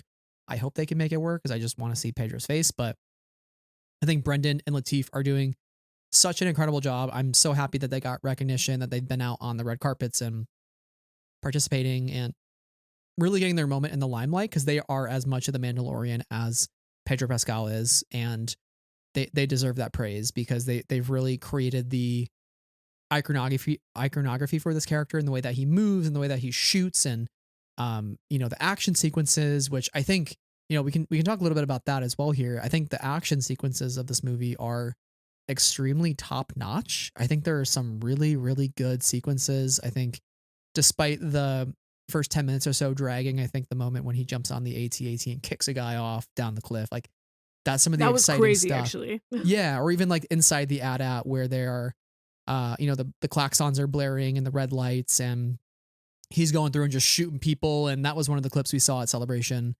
Japan. We saw that opening sequence. So that's all great. Even the fight with Embo in the end, I think is pretty well choreographed, between Embo and Din fighting and then Rada and the twins fighting. And then Grogu kind of doing his thing with Embo's dog, which I learned is named an Anuba. Very cute. I love Anuba. Kind of scary. A little scary. But they had a little moment where he's like, hey, be nice. And the Anuba's like, sure. It's kind of like the menacing when the hyenas in The Lion King are menacing and not goofing around. You kind of feel that they're menacing. You kind of feel that they're menacing. Yeah, totally. But I did like that end fight. I think overall there was some good choreography. I think Pedro did a good job as well, like outside of the armor. I'm sure he still had a stunt double for some of the water sequences, but that all looked good to me as well. I think Brendan Wayne is credited as the suit performer and Lateef Crowder is credited as the stunt performer in the final credits. Got it. Good distinction. So I think that's I might be mixing them up, but one of them is credited as the suit performer and one of them is credited as the stunt performer. So I mean, I just want to jump back for like 2 seconds and agree that I really appreciate that they're out there and being billed because like that how that narrative came about is like a little messy because I think Star Wars wanted to say, oh, this is Pedro. Oh, this is Pedro. It's like, no, actually, there are a couple guys that are doing so much of the work here. But again, it doesn't take away from the magic of Pedro's performance or what the work that he's doing in order to create the character. It's just like, okay, and here's some help that also creates the character.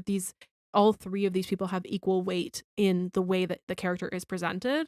And yeah, I think they're doing cool stuff. And I'm really, really glad that they have the billing that they do and are getting their flowers for the amount of work that they've done, especially over the course of the whole series. Yeah, and changing the narrative within the fandom, because too often have I seen tweets or posts from people who are either getting overtly defensive of Pedro or people calling out that this is more than just one guy doing this performance, or people being like, oh, look at Pedro in the suit, like doing the thing with his knee. I'm like, that's literally Brendan Wayne in the costume doing that. Sure. You know, so it's like the more we can reinforce that the Mandalorian is 3 people as opposed to 1, and that is no discredit to Pedro and his lack of availability to be more present. And candidly, he doesn't need to be more present. Like, so it's kind of cool that they've built this character who is multiple performances all wrapped into one, and we get this like incredible character.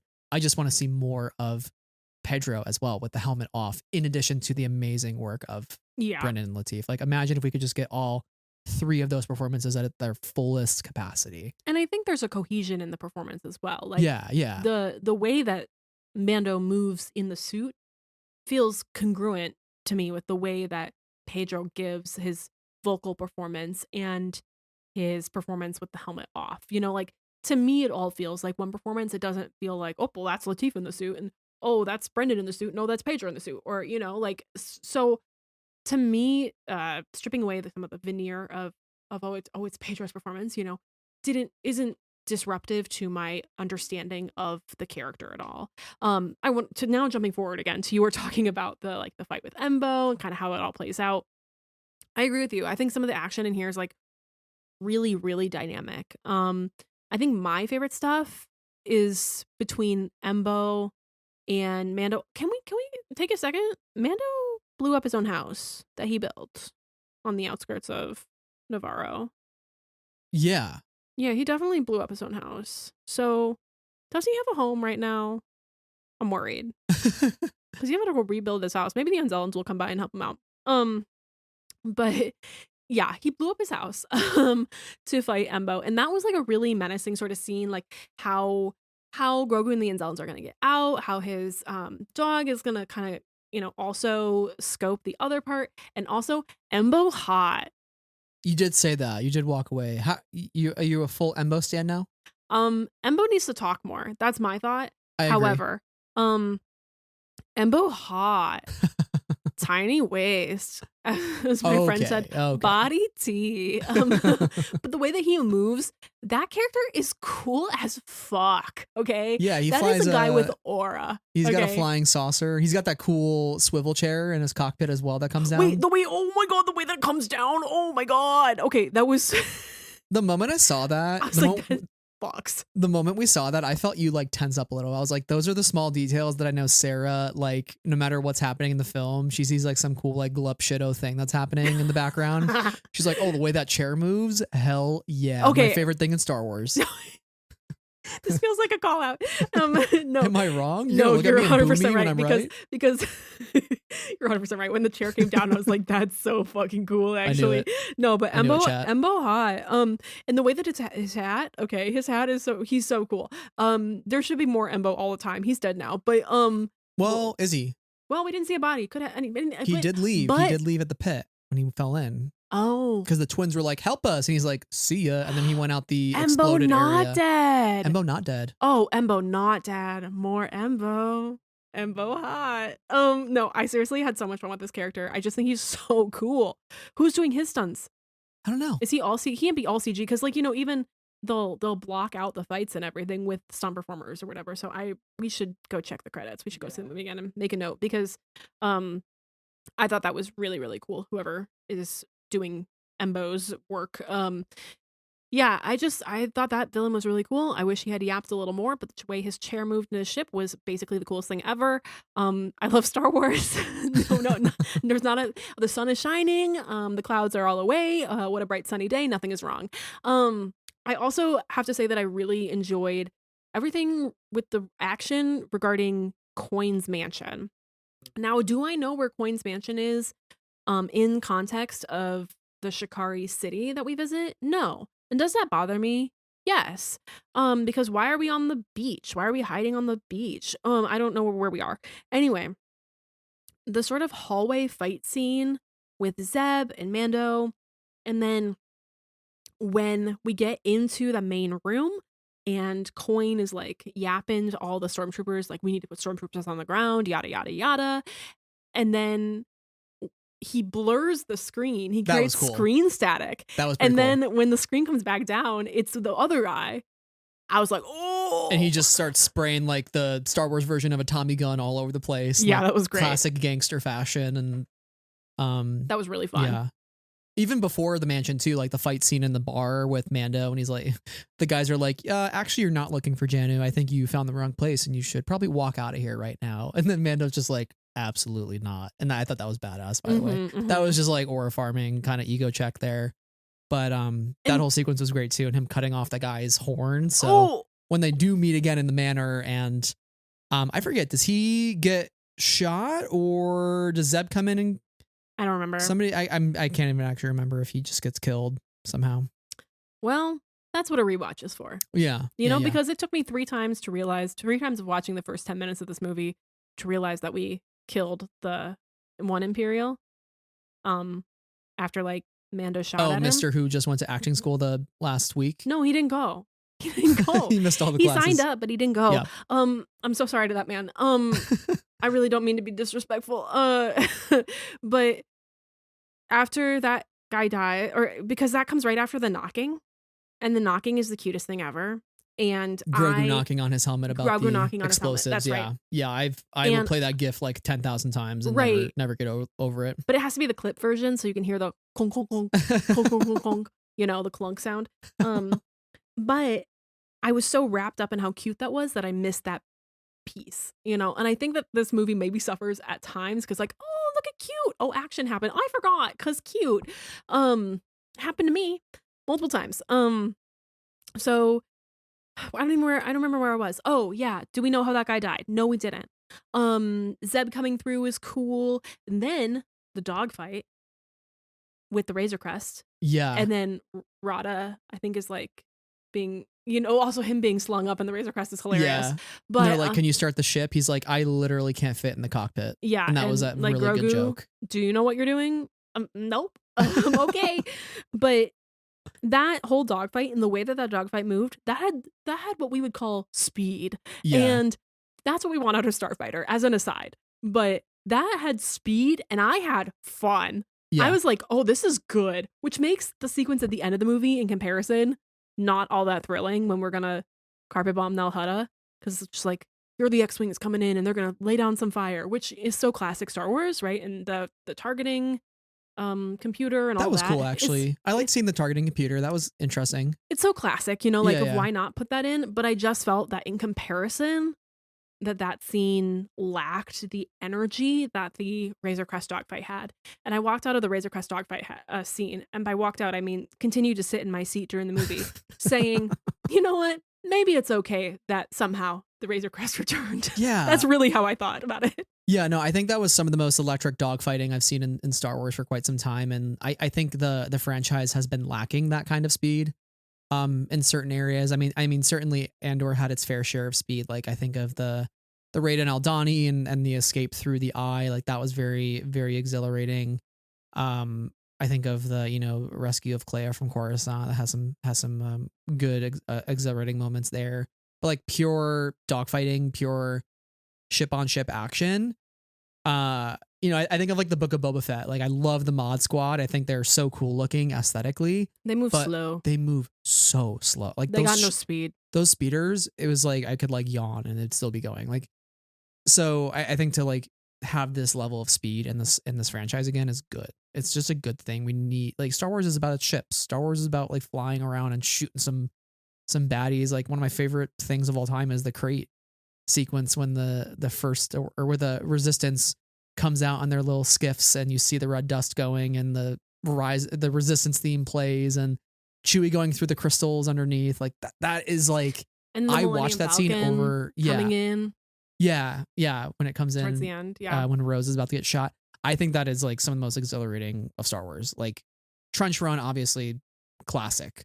So, And it's like, how do you balance the classic feel of the trench run and these 1970s, 1980s sequences in space, right? With speed, like real speed, pod racing speed, you know? And I think that this movie decided to do both, but in separate instances and not necessarily together. yeah. I will say too, the dogfight above the mansion was also a great use of the IMAX format. I think that was the most Yes. effective of the film because we got that full scale sky. There were a couple of shots inside Mando's cockpit where it's like almost like the camera is sitting on the control panel, looking up where he's in like the lower third of the camera, and then like most of the Razor Crest window is like the rest of the 2/3 of the shot. Mm-hmm. I thought that was really effective. It kind of felt like you were sitting with him as he's like flying around. And to your point about the Razor Crest somehow returning, I think definitely going into this, it was kind of an eye roll. But then as I actually saw the story play out and him get comfortable behind the wheel of the Razor Crest again, like that was actually a great I think that was actually like a moment where despite him wearing the helmet, I actually did feel like the sense of nostalgia and longing that maybe he has had for this ship for quite some time because it got blown up in season 2. Mm-hmm. And for him to sit there quietly, not being able to, and maybe this is me projecting like what the Mandalorian was feeling, but I was like, oh, maybe he is so quiet sitting in it for the first time that like maybe he is feeling something about the ship and kind of what it's meant to him in his journey. And then Grogu like jumping on the bed when they get back in there, like that's the bed he slept on from season 1 and 2. So it's like for Grogu, he's like, oh my God, this is the ship. It's like I love home. that, you know? Yeah. Yeah, it's return to home for them. So Especially since we blew our house up. yeah, exactly. And like Mando telling Zeb, like, hey, just like rip out the control panel and we'll figure it out. Because like the control panel on his last ship was probably like jerry rigged or jailbroken, and he's just 100%. like, it's fine to rip the to rip the controls out. Like we're just gonna do it kind of under the table and figure it out with the wiring. So, yeah, I ended up liking the Razor Crest quite a bit. So I'm maybe a little less sold on its explanation why it's back, but I did also appreciate like, oh God, it's stock. You know, it's the base model. It's just how it goes. So it's not, you know, how he had modded it and tricked it out last time. And so I did enjoy the moments of frantic because that's also so Star Wars. Like in The Force Awakens, when Han comes back to the Millennium Falcon and he's like, oh God, and Rey is like, it's this, it's that, and you just rip out the panel. I bypassed the compressor, you know? yeah. Like that's really fun. And there's certainly no denying that. So wanting to play on that energy with this new version of the ship is a clever play on it. I just think the explanation for it is a little why? But why do we do that? But why do we do that? Because toys. Correct. Let's sell another Razor Crest Lego. And really, there was a bathroom in the Razor Crest, and there's certainly not one in the Starfighter. Yeah, let's be real. Like, when are our heroes having time to poop and pee and... Thank you for saying those words on our podcast. I don't know. So you ever think about that? You could have just said use the restroom, but you just had to say, be a little more crass about it. Like, Mando was sitting there unconscious for a couple of days. Yeah. In the grass. Yeah. In the hut. Which, by the way, we haven't mentioned that, but like Yoda, baby Yoda, Grogu. I don't know why I call him Baby Yoda. I'm thinking of Yoda's hut. Well, it's because you want to know why you call him Baby Yoda is because Star Wars failed to name him for like a year and change, I think. And so everybody got really used to Baby Yoda, and then we had to go change his name.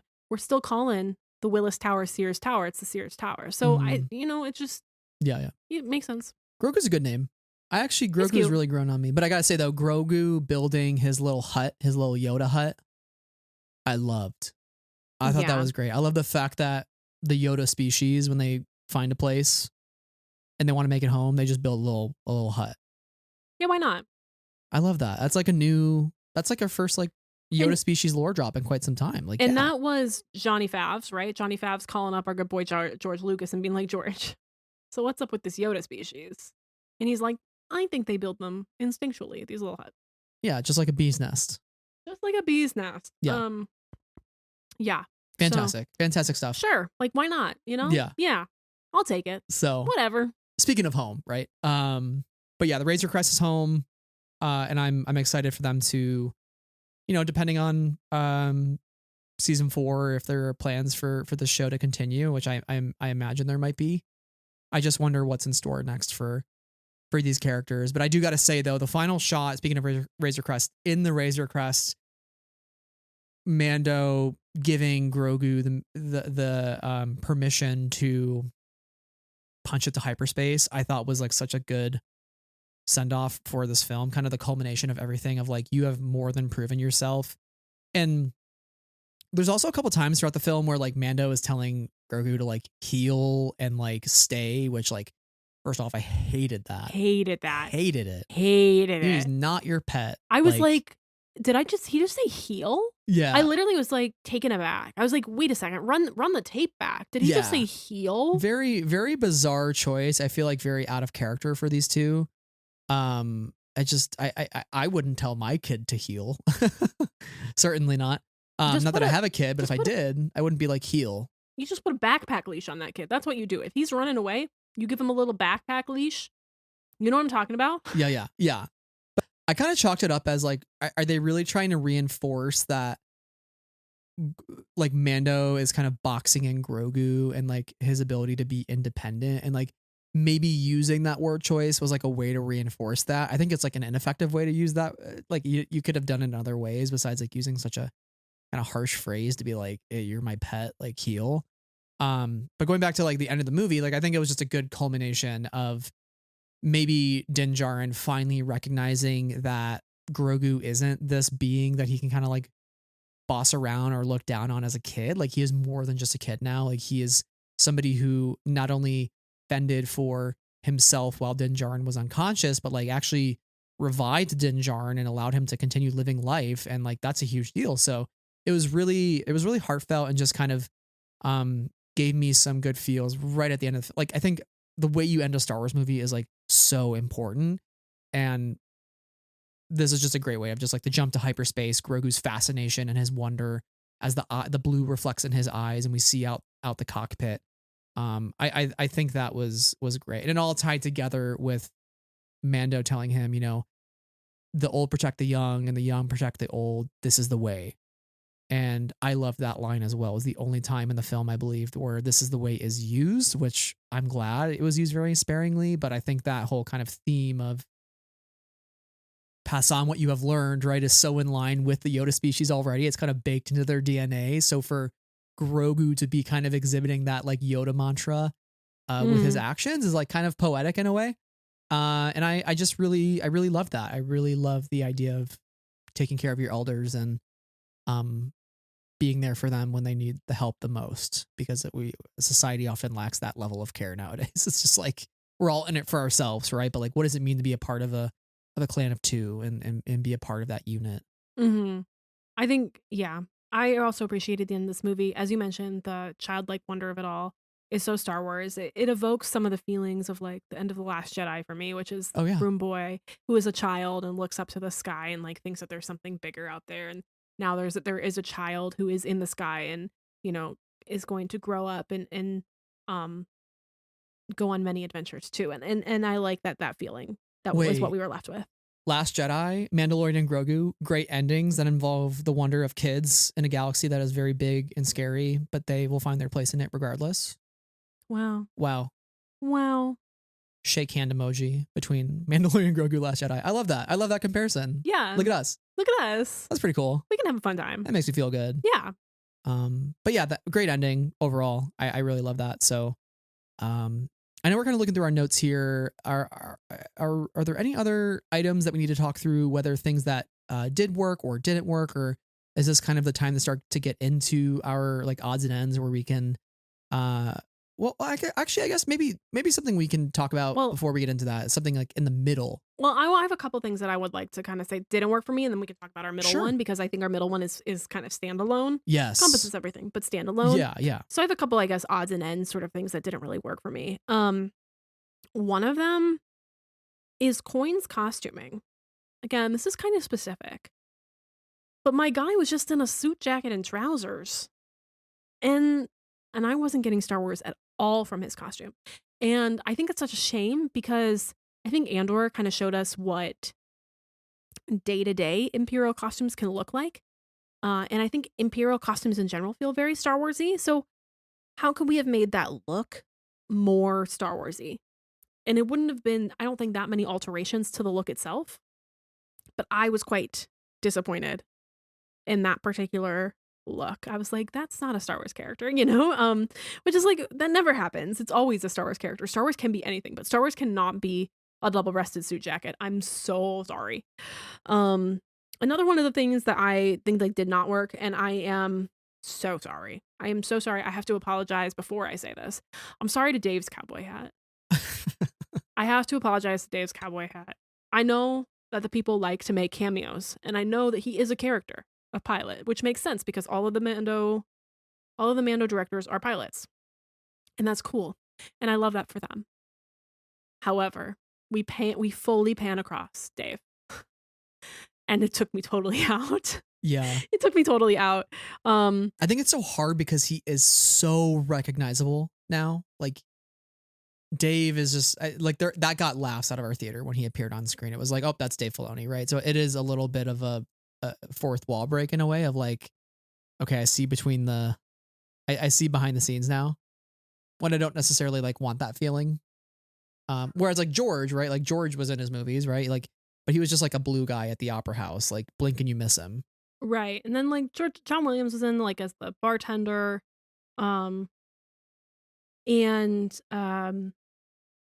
Yeah, like other creators have shown up, like, and that's fine. But this one in particular just took me out because Dave just has a face, you know? He just has a face that we all know from everywhere. So yes, and his cowboy hat. So that's just another one. The last thing I really want to talk about is I mentioned this up top, but I would really like to spend a couple of minutes on this, and that is that, one, there's like no one in this movie. The billing, Steve Blum isn't even in the top billing, but Martin Scorsese is. Okay, there's nobody in this movie. Martin Scorsese's in 2 scenes. Which means that if there's nobody in the movie, and there's, I think, 1 woman credited with the "and" credit, right? Because she's Sigourney Weaver. Mm-hmm.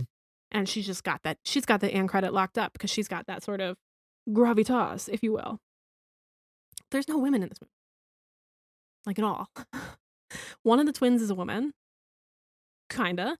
We had this discussion about, Hutz and them, but Rada does call the twins his aunt and uncle. So I am assigned. Rada has assigned gender, and therefore, okay.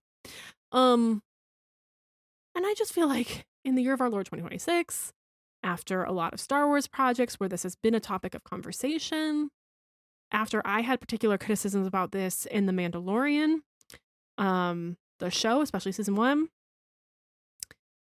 I find this to be disappointing. And I think it is noticeable and not really acceptable.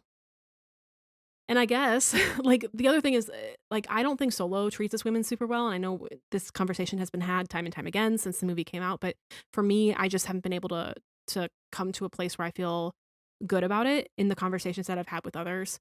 But I'm like, my takeaway, which is a terrible takeaway, is, well, there weren't enough women in the show at all. But at least they weren't there to be used in service of a male character's plot. I guess. Like, makes the bar feel pretty low. It's in hell. And it just is a shame when there are so many women characters in Star Wars, and Star Wars characters and women in Star Wars have been written with such depth so recently.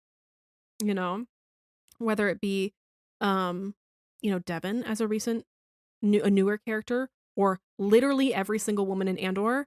They're all have such depth and are so incredible. And I just feel like there's not a lot for Sigourney Weaver to work with, and I don't think that she's giving her best performance here, which I think is a shame.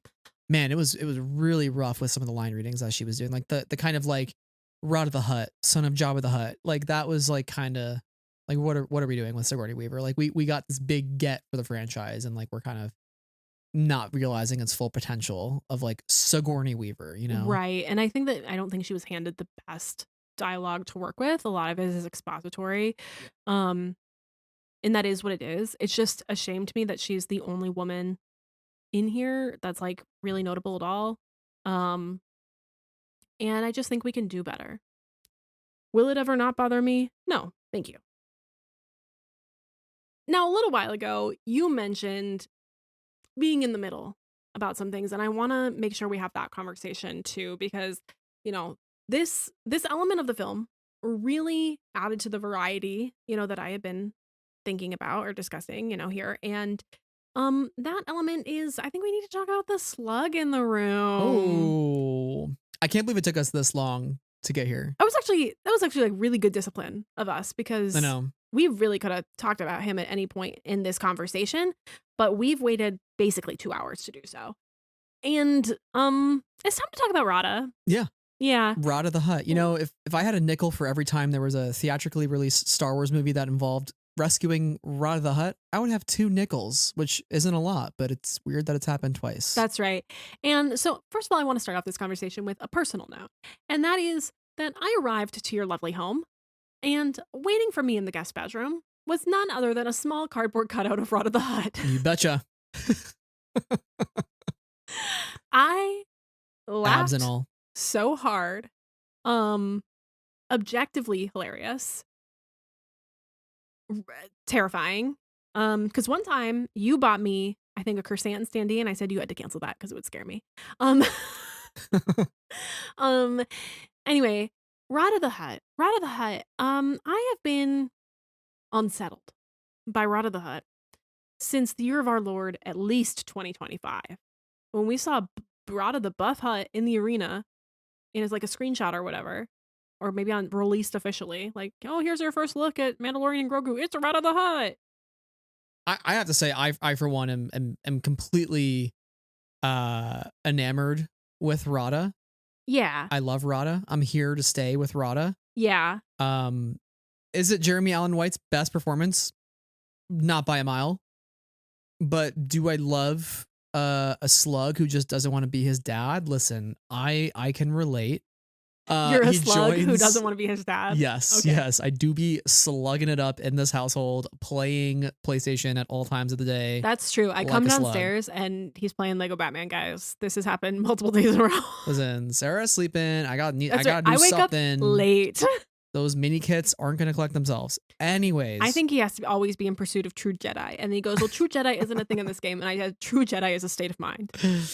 Oh my gosh. But I really liked Rada's inclusion in this movie. Again, like this, aside from the performance, which all around the performances in this film are just like somewhat lacking. And not Embo. I'm happy to look past it amongst all the pros, like the puppeteering, the music, all that. I can look past the flaws.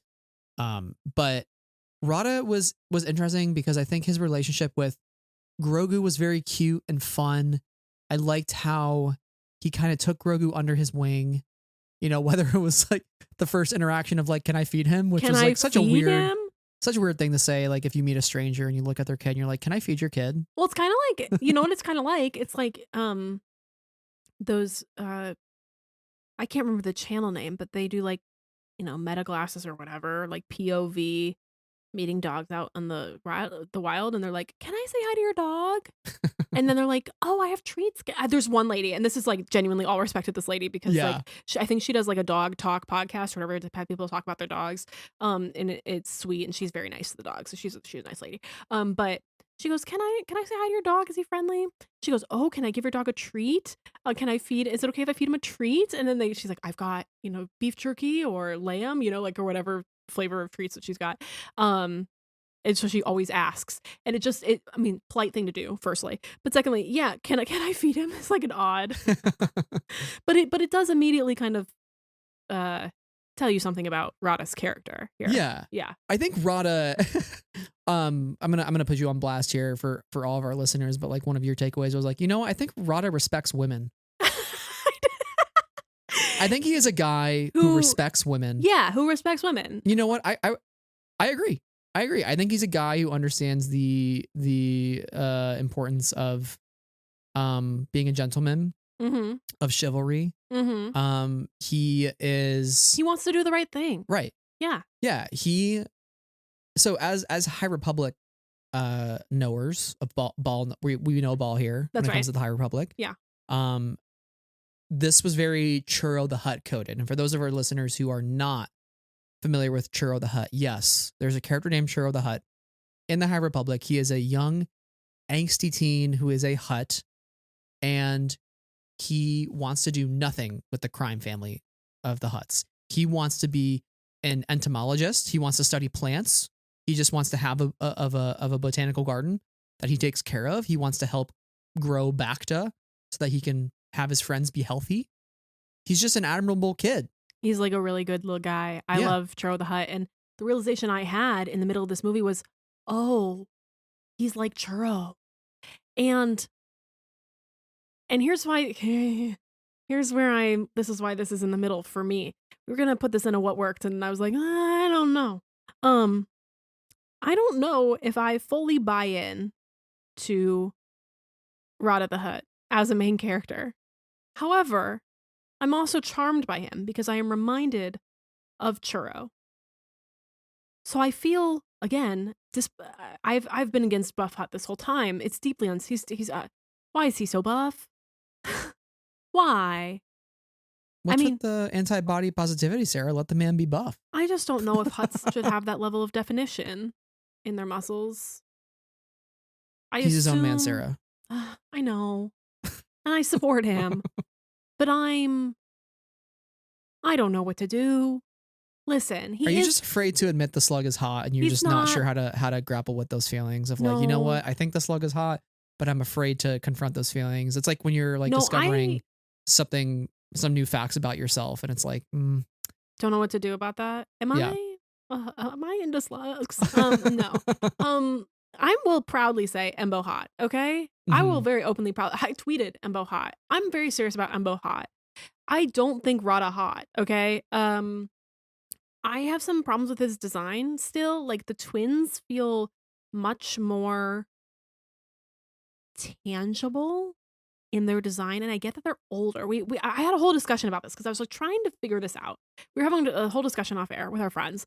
I'm like, the twins are older, but the way that Rada is designed, it's like his mouth and his eyes and his nose are all super wide. They go out to like the very sides of his face, and that might be a youth thing. Whereas like the twins are much older, and so their designs are just like they're a little bit like they're 90%, 90% on the face as opposed to like 100% on the face. Like, if you just change the aspect ratio of all their features, I guess, in relation to their body. So I feel like Rada feels slightly more CGI than the twins do, even though they're all CGI. And so I still feel slightly unsettled by Rada. And I don't know if I've fully bought into like Hutt main character energy, especially because he's scary buff. But I also think that Jenna was pumping him full of steroids, if we're being really honest here. I understand that Jenna was paying for his training, but I also think Jenna was giving him drugs. Oh yeah. He's on some type of human growth hormone that he found on like the, InfoWars version of, or the HoloNet version of InfoWars. Yeah. Whatever that may be. Right, because Lord Jenna like definitely subscribes to that. However, and I think the other thing I struggled with a little bit was like, here's a Hutt who's speaking perfect basic, perfect basic. And I get it. They should have let the Hutts speak more Huttese. Like, let the people read subtitles. Like, we can all read. Actually, yes. This is how I feel about Project Hail Mary, too. Because in the book, he just learns the alien language, Rocky's language. I think it should just been that here. Anyway. But it makes sense, considering that if Jennu was the one who trained him and raised him, etc., that he like essentially was around people who spoke basic all the time. Him speaking basic also makes sense. And him like basically having basic as a primary language makes sense. So I did some of the work and thinking about the choices that were made for Rada the Hutt, and I get it. I'm still unsettled by him, but I do believe that he was at the heart, emotional core of this movie. Deeply surprising. This is I'm working through some stuff here. As a hater, I said, if I'm buying Rada the Hutt stocks while they're up, like I get it, it's gonna happen. I accept that, and maybe I am buying Rada the Hutt stocks while they're up. That's a really hard sentence to say. Man, I'm just yapping at this point. You gotta stop me. No, I mean, I think Rada the Hutt was just a fun addition. I was just very endeared with his softness. Which, when you think of a Hutt, you think of the ruggedness, you think of the crime, you think of them doing bad things, and the fact that he was really soft around the edges, despite how ripped he was. He's really like chiseled around the edges more so. But I thought it was great. I thought the team up was great with Mando. The moment where, there's some mistrust going on between them two, and he's like, Jonnu's actually going to kill you. He's like, why should I believe you? You just want to return me to my family. And them having the fight in the pits when. Gosh, again, just some excellent writing in this movie when Jonnu's like, you've earned your freedom to die. Okay, that was perfect. That was so okay, but that's like the same sort of pretty great camp that like Moff Gideon is eating up in the entirety of season 3 of Mando. It's like, here's a lion and he's just gonna chomp on it. It's like all of the good villains are like that. So here's your freedom to die was chef's kiss. Pretty good. Yeah, I'll give it that. But I think one of my also just moment that probably got the biggest laugh out of me was Grogu sleeping on top of Rada the Hutt. The cutaway to the ship as like Zeb and Mando are fighting for their lives and they're just taking a little nap because they're eepy. They're eepy? They're little eepy. But Grogu is sleeping on his pecs. And I was like, this is ridiculous. Yeah. It genuinely was ridiculous. But did I also find it incredibly endearing? Yes. And I was like, you know what? Maybe just Rada the Hutt is literally just Churro the Hutt, but like in super buff live action form. And this is what I'm trying to be. I'm trying to be better. I'm going, it's just Churro. And I love Churro. And maybe we should have more huts. I think it might convert, somebody don't rewind the tapes, please. But I probably said, oh, we should have more huts like this that are, defecting or whatever. And then I got it. And now I'm like, I don't know how to feel about him. There's also the shot of them on the beach when like Rada is like rolling around in the water and splashing Grogu, and Grogu's like running around. He's like getting chased by Rada. That, again, there's just so many moments you're like, God, it's hard to dislike Rada. He's just like, he's really making a good name for the Hutts. It is, and I think I'm just still struggling with the way that the slugs move. I still think that too much slug, especially in that initial setup exposition scene as we're coming into the Hutt Palace, there's too much slug, and the way they move is unsettling. I agree with that assessment of too much slug. I heard people hinting at the fact that there was like a Hutt orgy happening on Nal Hutta, and I was like, okay, they're probably like maybe just like very, very subtle, but I was like, no, Mando walks past an alcove where there are 3 of them slithering around and doing some stuff. Yeah, it's odd. Even if it is innocent, it's odd. But yeah, there's also in the fight when Rada is fighting the twins, where he like rolls over them and like picks one of them up after he rolls over them. Kind of some incredible. How do you block something like that? How do you think about that? How do you sit in the meeting room and say, okay, so now Rada's going to come across center. He's going to roll over his uncle, and then he's going to pull him up. And then in the other arm, he's going to have his aunt, and they are all like going to be in a battle, and none of them have legs. Mm-hmm. How do you say to an animator, like, because animators often do like reference shots with like the emotions on the face or whatever they're working on. Did they do anything for that? Were they rolling over stuff in order to create the reference shot? Just I don't know how you have these conversations. I was shocked by how often he did roll around. Like I was actually kind of impressed with. I was like, oh God, he's really agile. He's really moving. Yeah, I don't think we often see, or like 99% of the time, see the Hutts being carried or taken somewhere or just stationary. Right. And I mean, I guess I don't know how I don't know how I'm supposed to feel after seeing a lot of Hutt movement. I think at the end of the day, I don't feel great about slugs. That's how I feel. However, I am charmed by Rada the Hutt and how he doesn't want to be like his dad. I get it. I hear him, and I don't want him to be like Jabba the Hutt either. So did this work for me? Yeah, kinda. That's why it's in the kinda section. Sarah is much more on the Rada the Hutt stocks. The Rada the Hutt stocks are up. Like, it's so difficult. They are up. Yeah. We are flooding the market with some buy orders right now, and Sarah is chipping in. Yeah, Rada the Hutt, good. I'm excited he joined the New Republic apparently at the very end of the movie, which I so support it. Yeah, I was like kind of contemplating that was going to happen, and I'm glad it did. And I love Zeb being like, yeah, I got an outfit that might fit you, and I have questions. That was so funny. That was so funny. I have some questions. So with that being said, maybe Zeb wasn't always as fit as he is right now. Maybe he has some clothes in a different size too, and maybe they have a 4-way stretch. Dynamic fabrics, polyester. Now I have questions about how slugs get dressed. How does a Hutt get dressed? Now you're asking the real questions. Is the tail covered? Is the tail not being covered considered being naked? Like, at what point is a Hutt naked? No, like you know how Chewie is just like always like a foot. Chewie's never wearing clothes. Like maybe they wear a jacket. Naked. Wow. When is a Hutt naked? Does Churro wear clothes? Hold on. We're approaching the 2-hour 15 mark, and now we are asking the unhinged questions. That's actually Yeah. Very on brand. Churro Very, wears very a on brand. vest. Churro wears a vest. Okay, so maybe That's what I thought. so maybe it is a Zeb has an old vest that He has an old fits a vest. little big. Yeah. Yeah. He definitely wears the vest. He wears a little goggles on his Hmm. head too. Rada is a lean, mean fighting machine, so I think he can fit into a medium. Yeah, and like the polyester helps, you know? Hmm. I do want to shout out. I did love the moment of Rada just being willing to kill the twins and himself in the process if it meant like let's just end this once and for all. I did love Grogu levitating him out.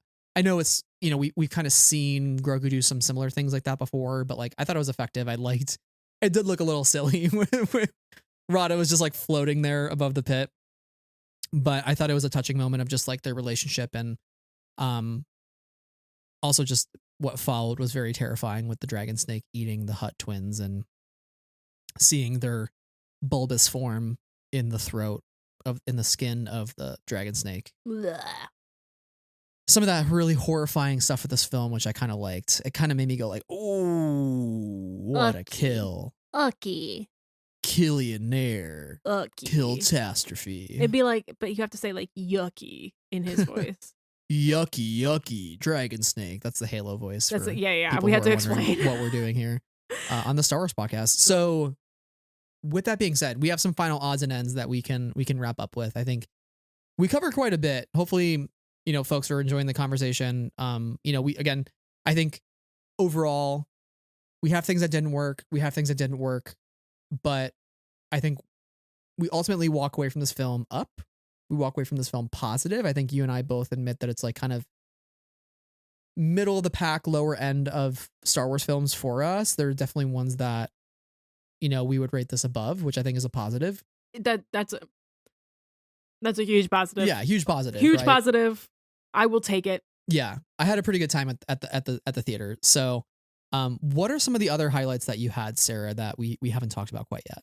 I think we've talked about most of the things. I think maybe some of the small things, like super small things, like Embo's chair, we'll pick up in another watch. Yeah. Make sure we kind of highlight those things. But things I did want to share, really my only one, is some of the POV shots. We got like an Embo POV at one point. We got the rugged mouse droid POV at one point. And I thought that those were just kind of fun and cool and different. And I just appreciated doing something a little different than what we would expect. We kind of get some of those when it's like, okay, when they're looking through the quad knocks or anything like that, we'll see through that lens. But this feel like it took that one step further in like an action shot. And I just felt like it added something to the action, which was fun. Yeah. A little scary. Yeah, I like John definitely got a little creative with the camera here and there. I think there was one shot of like a time lapse of the daytime turning into night, turning into morning, which I kind of liked. It was very Vince Gilligan-esque. I know Vince Gilligan didn't necessarily like coin that shot type, but it's something I've often seen him use in Breaking Bad and Better Call Saul. So I liked seeing it here. It was kind of cool. I also love the opening credits of this movie. I thought having the names up front and the directed by, written by, all that stuff, I thought it was great. I thought it was unique for a Star Wars film because we've never seen that, but it was obviously a homage to Top Gun, with the X-wings flying in with the silhouetted against the sunset. I love that type of shot in Star Wars. I'll never get sick of it. But overall I really liked that. And the Mando theme, it went very hard in the theater. Hearing that in IMAX was very exciting. Something I've thought about for quite a while ever since I saw the show. I was like, what would this be like in a theater? And I'm glad they stuck to that theme and added the "and Grogu" underneath the Mandalorian title card. I thought that was a fun little moment. Is that Top Gun reference also potentially a reference to Apocalypse Now?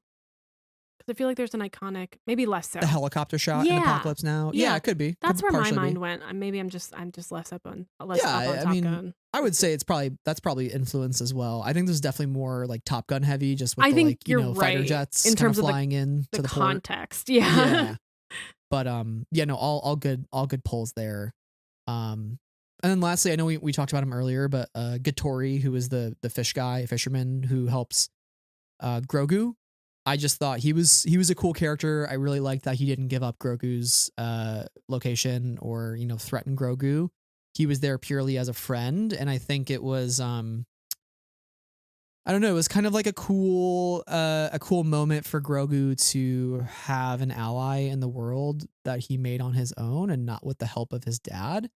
And then this ally in return gives him the tools he needs to save his dad. So it was kind of like a good reminder to Grogu that like, yes, you might live out there in the world by yourself someday, and I might not be around anymore, but like you will not be alone. You will have people in the world in the galaxy who will help you if you put your trust and faith in the right people. And sometimes that's hard to figure out where that line is drawn, but I just really appreciated what Gattori did for Grogu, and then Grogu in return getting his dad back. So that was a really like touching moment of, like, hey, good luck out there.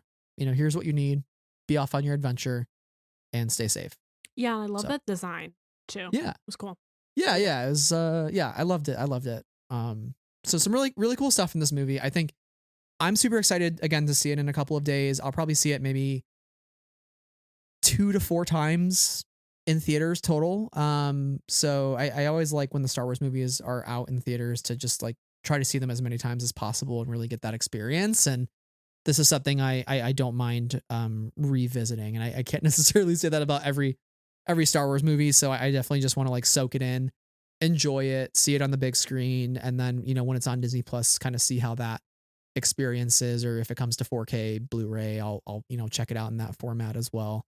So but again, I think we walked away with overall positive impressions. I'm just glad we were able to see it together in theaters and experience that, because I think we've said it once and we'll say it again: is Star Wars is best with friends. It's would we have had the same impression if we weren't able to just like all yap about like some of the things that worked for us like right after the movie, right? Like, because when you're sometimes by yourself or isolated, you kind of focus on the negative and what didn't work for you, and you don't have those people to uplift your feeling. And listen, hearing my friends let out a good old giggle upon seeing Dave Filoni and feeling the same way was a good moment for me in the theater. Or Big Pipe, eh? Big Pipe, eh? Again, the ridiculousness of Big Pipe. These are it's fun. It was a fun time. I'll probably go see it one more time. I really want to go and take notes, so that will be my next theater watch. Unfortunately, probably not. Okay, with the theater we went to had little tray tables built into the chairs, which was so cool. I will not be having that experience at my home theaters, so I will suffer without a table to take my notes on, but I will be taking notes regardless, because I don't need snacks. I don't need snacks at the movie theater. Brad has a lot of feelings about this. I did ask for 1 popcorn for him about 3/4 of the way into the movie. He graciously gave me 1. Thank you. But yeah, so I didn't use the tray table, and then now I need the tray table for notes, and I'm gonna be going back home. Hashtag sad. I think you just have to stay here longer. Stay here like 5 more days. Let's hang out. I mean, I could. I got nothing to do. As long as you're okay with me playing Lego Batman literally every night so I can beat that game. That's fine. Cool. Can you let me be Robin? Perhaps. Or like whatever mission Catwoman? Mm-hmm. Cool, thank you. Okay, great. Nice. Overall, though, real quick too, box office, not something that we necessarily like focus on, but I think it's always an interesting indicator of how a movie's doing and who's seeing it. But ticket sales pretty in line with Solo, which I think is interesting. About 163 globally, 163 million globally through 4 days, which Solo was about 168 globally through 4 days. So, because I think Solo also came out Memorial Day weekend as well. Yeah. So just an interesting observation. I'm curious to see like weekend over weekend, like how this movie does, and how many people are going back for repeat viewings, and if word of mouth, what that might look like. And we'll probably revisit the film in like a week or two and just kind of talk through fandom, how the fandom is reacting to the movie, kind of like what the movie's doing and what's the general like consensus on the movie, and maybe if we learn more in a couple weeks about it, different aspects of the filmmaking, or there might be things to revisit and talk through a little bit more in depth. So probably won't be the last time we talk about this movie, but I think it was really fun to get on the mic today and talk about like our instant reactions. And you and I sat on the porch and we like mapped out the entire movie from start to finish, since we didn't see it a second time before recording this, and like we did a pretty good job, I feel like, just with our first viewing of getting every detail to remember what happened. Yeah, hopefully didn't goof anything up too bad. I hope not. If Star Wars is listening to this podcast right now, I think you should have released this movie in December. Hot take of the week. Agreed. I do love that Christmas time slot. I really do. And then Yeah. it really goes hand in hand with the toys, because then it's like, oh, people are gonna give you presents. Oh, I love the Star Wars. Give me a Star Wars toy. And I say that as an adult, and I mean it as an adult. It's on my Christmas list. But yeah, I think that the box office numbers here are really interesting. I don't want to dwell on them too much. Because also the audiences pre-COVID and the audiences post-COVID, quote unquote post-COVID, are totally different. We're in a totally different landscape in terms of media, film going, or movie theater going, and all this stuff. So it's an interesting thing to know. Yeah, I guess that it's a fine thing that it's tracking in line with Solo, but at the same time, Solo is considered to be very much of a box office disappointment for Star Wars. So I wonder where this one will land by the end of its run.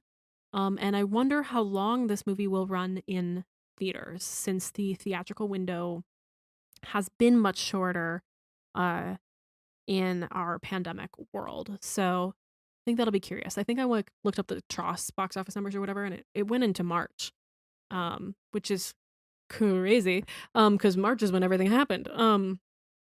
Well, I'll be curious to see if this goes to the end of summer or how long it kind of lingers around. Mm-hmm. Yeah, whatever the window totally. is.